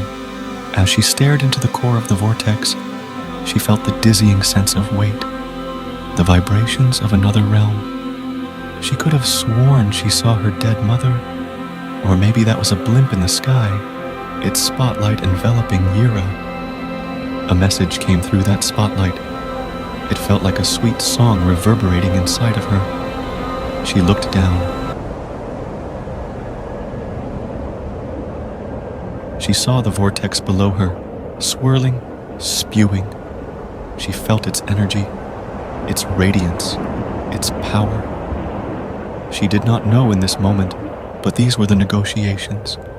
She did not know in this moment, but she was, in this eternal daydream into the swirling core, seeing the vortex for what it truly was. Seeing death for what it truly was.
Back on the property, the fabric unspooled around her.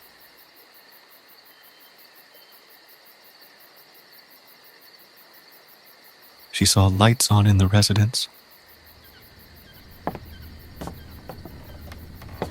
She took the back door and snuck upstairs to the room at the end of the hall. The television of Rose Roud blared loudly. Yira Peoples sat next to her,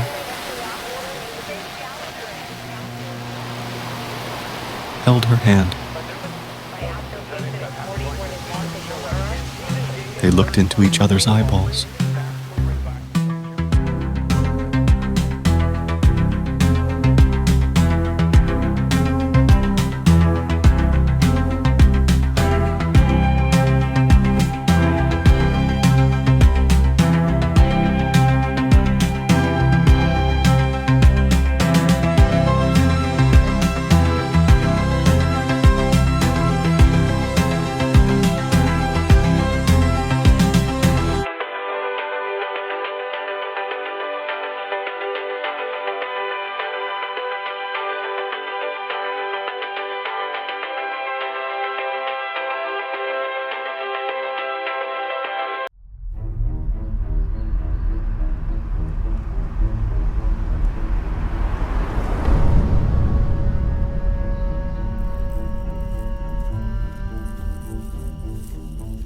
to requested party.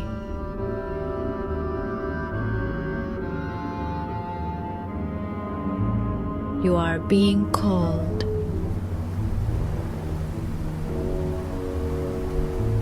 You have shown great promise.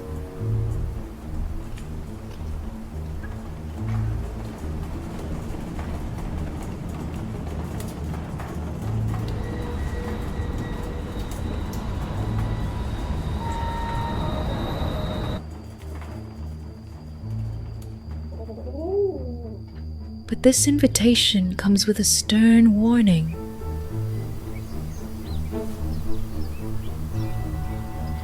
Things have changed.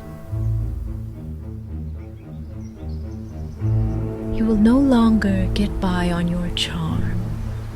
You will be tested. And this time, you will get wet.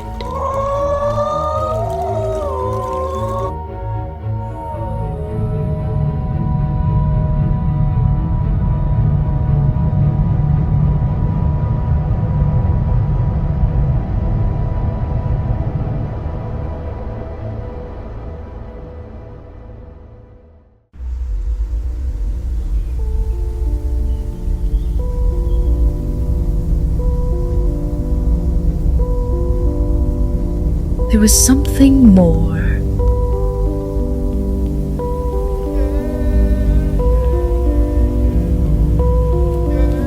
Expansion began.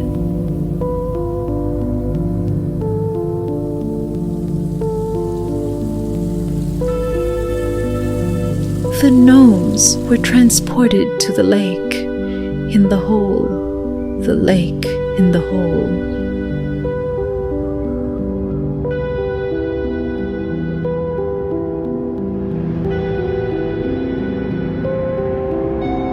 It was hard, so hard to stay away from the hole.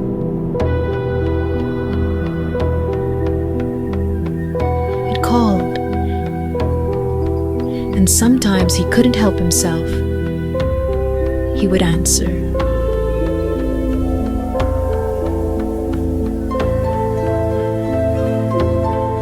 The first chapter of the People's Era was expansion. July 2001. The ascended Yira peoples had only reigned for 9 months, and she had just extended their property far beyond the lake. The purchase of the Benson property would more than quadruple their land. They would immediately begin building. You see, Yira peoples had a vision, a wondrous vision. She saw a community of psychics, mediums, healers, enticers, and empaths, all living in harmony, all living to serve their mission.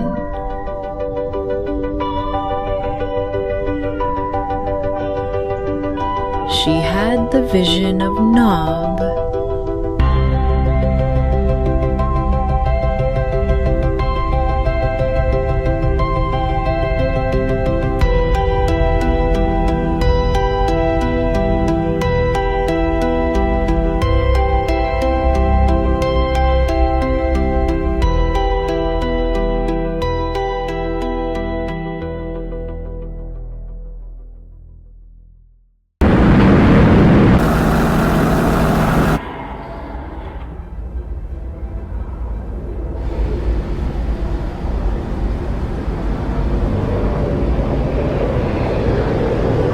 It was a cool, gray morning. From the airport, he drove the Pilot. It was a long drive. They did not speak. They did not look at each other. That would be dangerous. Because these two men, these manly men, they were both enticers. Powerful enticers.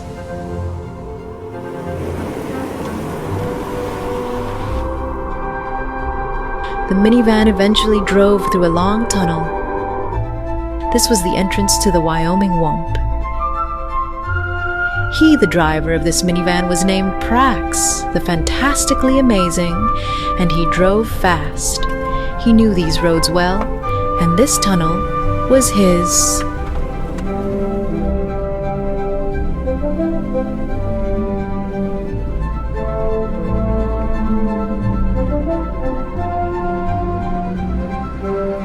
Prax, the fantastically amazing, had no idea it would be the last time he'd enter the Wyoming Womp.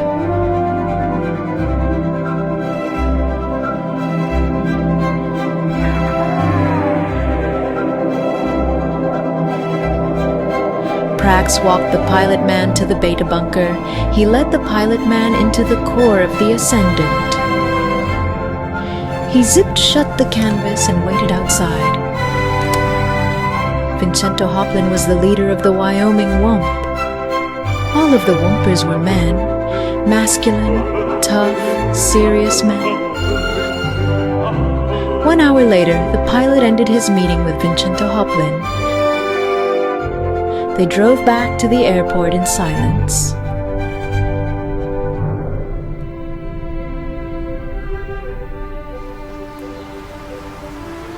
The pilot got into his plane.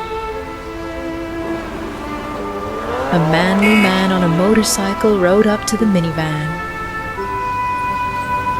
"Prax, the fantastically amazing," yelled the motorcycle man. "You are hereby banished from the Wyoming Womp. Your contract has been sold to the Ascended Year of Peoples. Get in the airplane and never return." He handed Prax his official banishment documentation. He rode off on his motorcycle.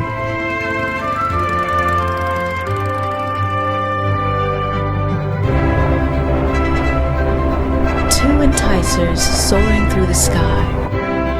For Trent Hams, it was a silent return home after a successful negotiation.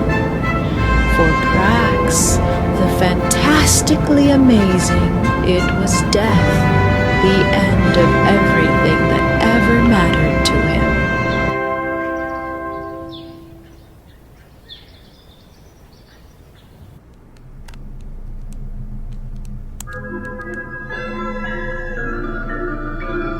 And now, our feature presentation.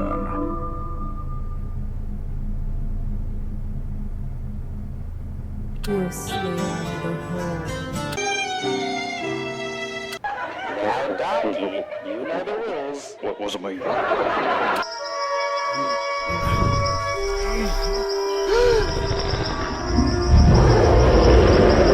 Why is Mr. Tom on fire?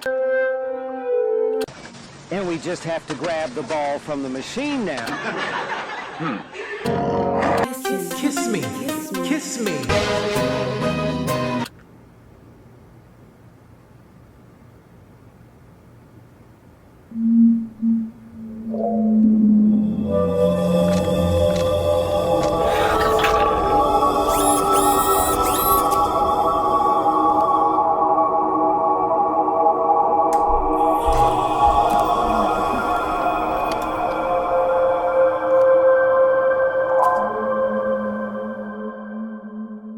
Now it's important to program. Where's the competition away?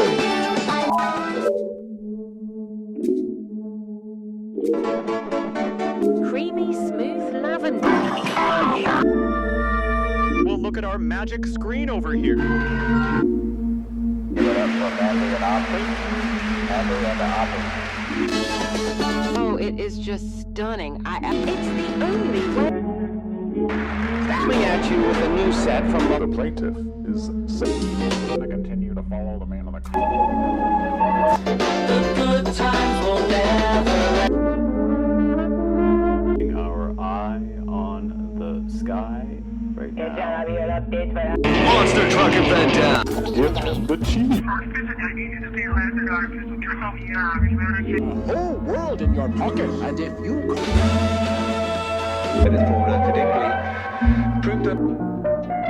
Is this magically genre or not? Wait, you guys can understand me?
Yira peoples had ideas, big ideas. Expansion was only the beginning. She wanted eyeballs. Grieving the death of the Hungarian prince, Bishop Garrison had become an annoying, sad mess. Thus he was chosen to begin a new, previously unthinkable objective: outreach. And on the 1st of October 2001, under the orders of the Ascended Yira peoples, Bishop Garrison rented a room at the Gale Hotel in the town of Bell. He would spend his days going door to door in the town of Bell, building a map of residents along with their spiritual prowess. Many refused to talk to Bishop Garrison. They slammed their door in his face. "Can I please come back to the property?" Bishop Garrison cried into the phone every night from the Gale Hotel. But no, he could not until he got the name and address from each resident of the town of Bell, not until they all received their piece of glass. In the basement of the Galebuck Inn was the Galebuck Bar, and one night Bishop Garrison opened a tab.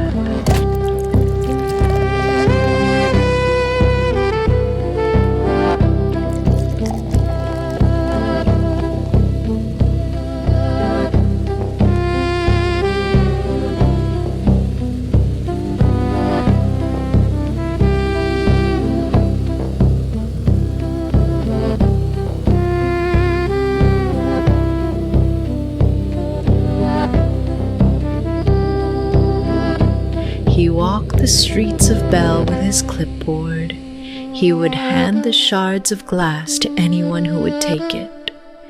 This was a vital part of Bishop's survey for Yira peoples, but it was difficult. It turns out most were reluctant to take a sharp piece of glass from a drunken stranger in a smelly suit.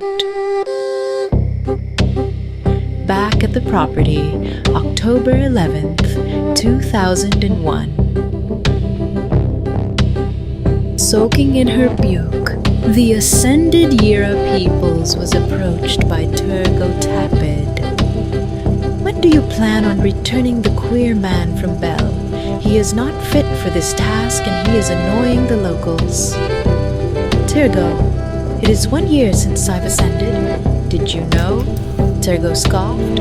"Who cares?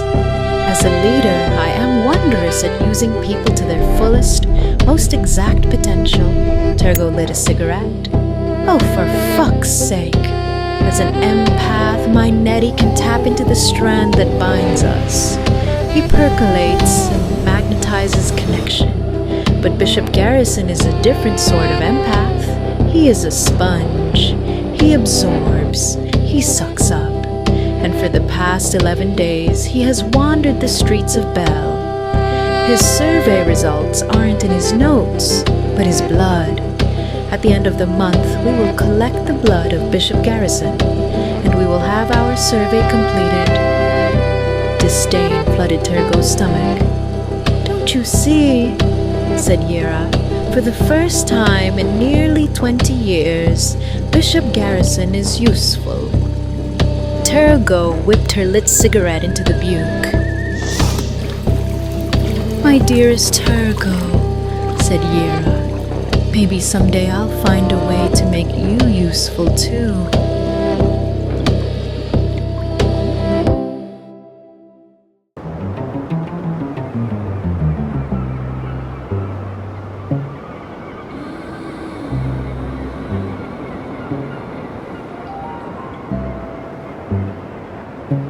I hate reflecting.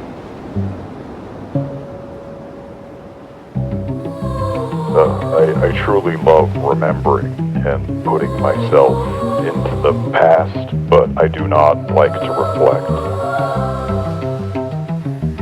That being said, I've been asked to reflect on something very bad that happened to me, and I am willing to oblige. I will tell the story, my story of the Blue Field incident.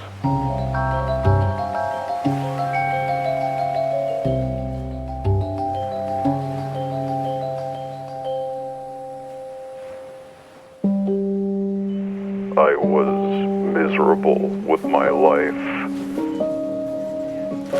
I needed to escape. I was a rooted astrologer working in a small town at the time. It was a very unsuccessful, lonely time in my life. And my friend John was telling me to submit an application to this place where he was working, where he was at. It was called the Blue Field.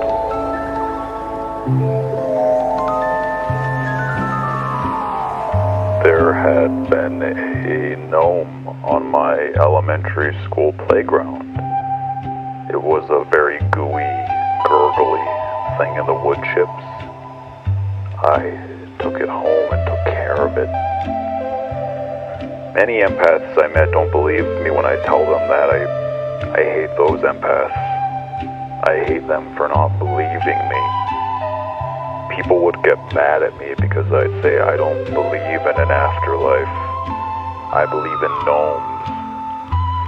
That, to me, is the only true calling we get from the other side. The only thing from the other side that we can touch, dance with. I do get emotional when I talk about the gnomes.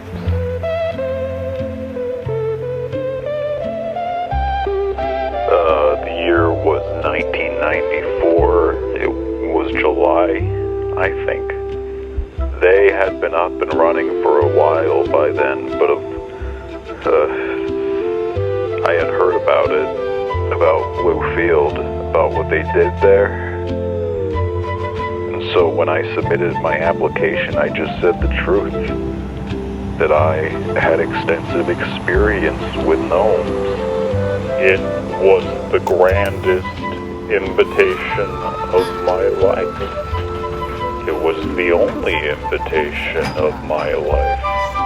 I had never been invited to a place before, and now I was invited. I spent 15 years there before it happened. Those were the best 15 years of my life. There was a community there, a sense of love for each other, for the gnomes.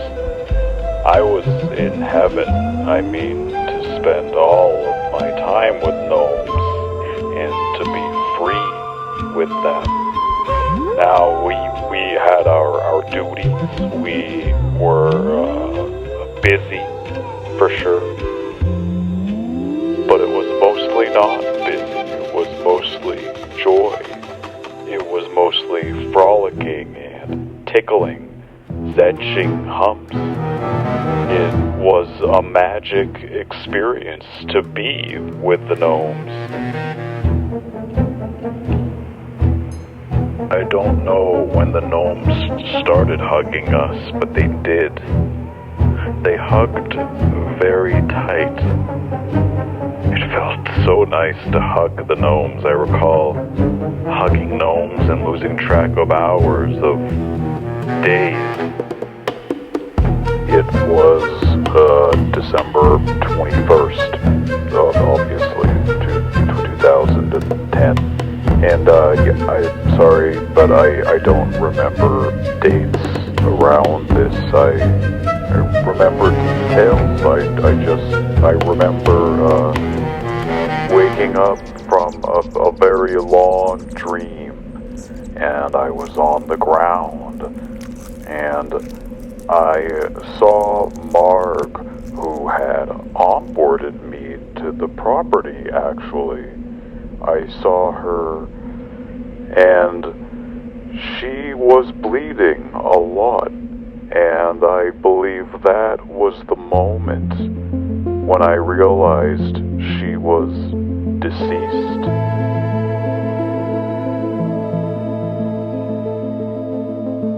I looked around me, and I think the gravity of the situation hit me upon seeing the dead bodies, and I started to drag myself away. I remember the gnomes calling me as I dragged myself, and I felt so bad, so guilty about leaving the gnomes, about not hugging the gnome anymore. I don't know how I didn't go back. The farmer who found me, he said I actually was trying to make my way back to Bluefield. When he saw me, I had felt so bad. I was going back to apologize, to hug the gnome again and say sorry for running off. That is the spell they put you under. I think of it every day. I think of it every minute, really. And the strangest thing is, it was the worst thing that ever happened to me in the end, but every day I wish I could go back to Blue.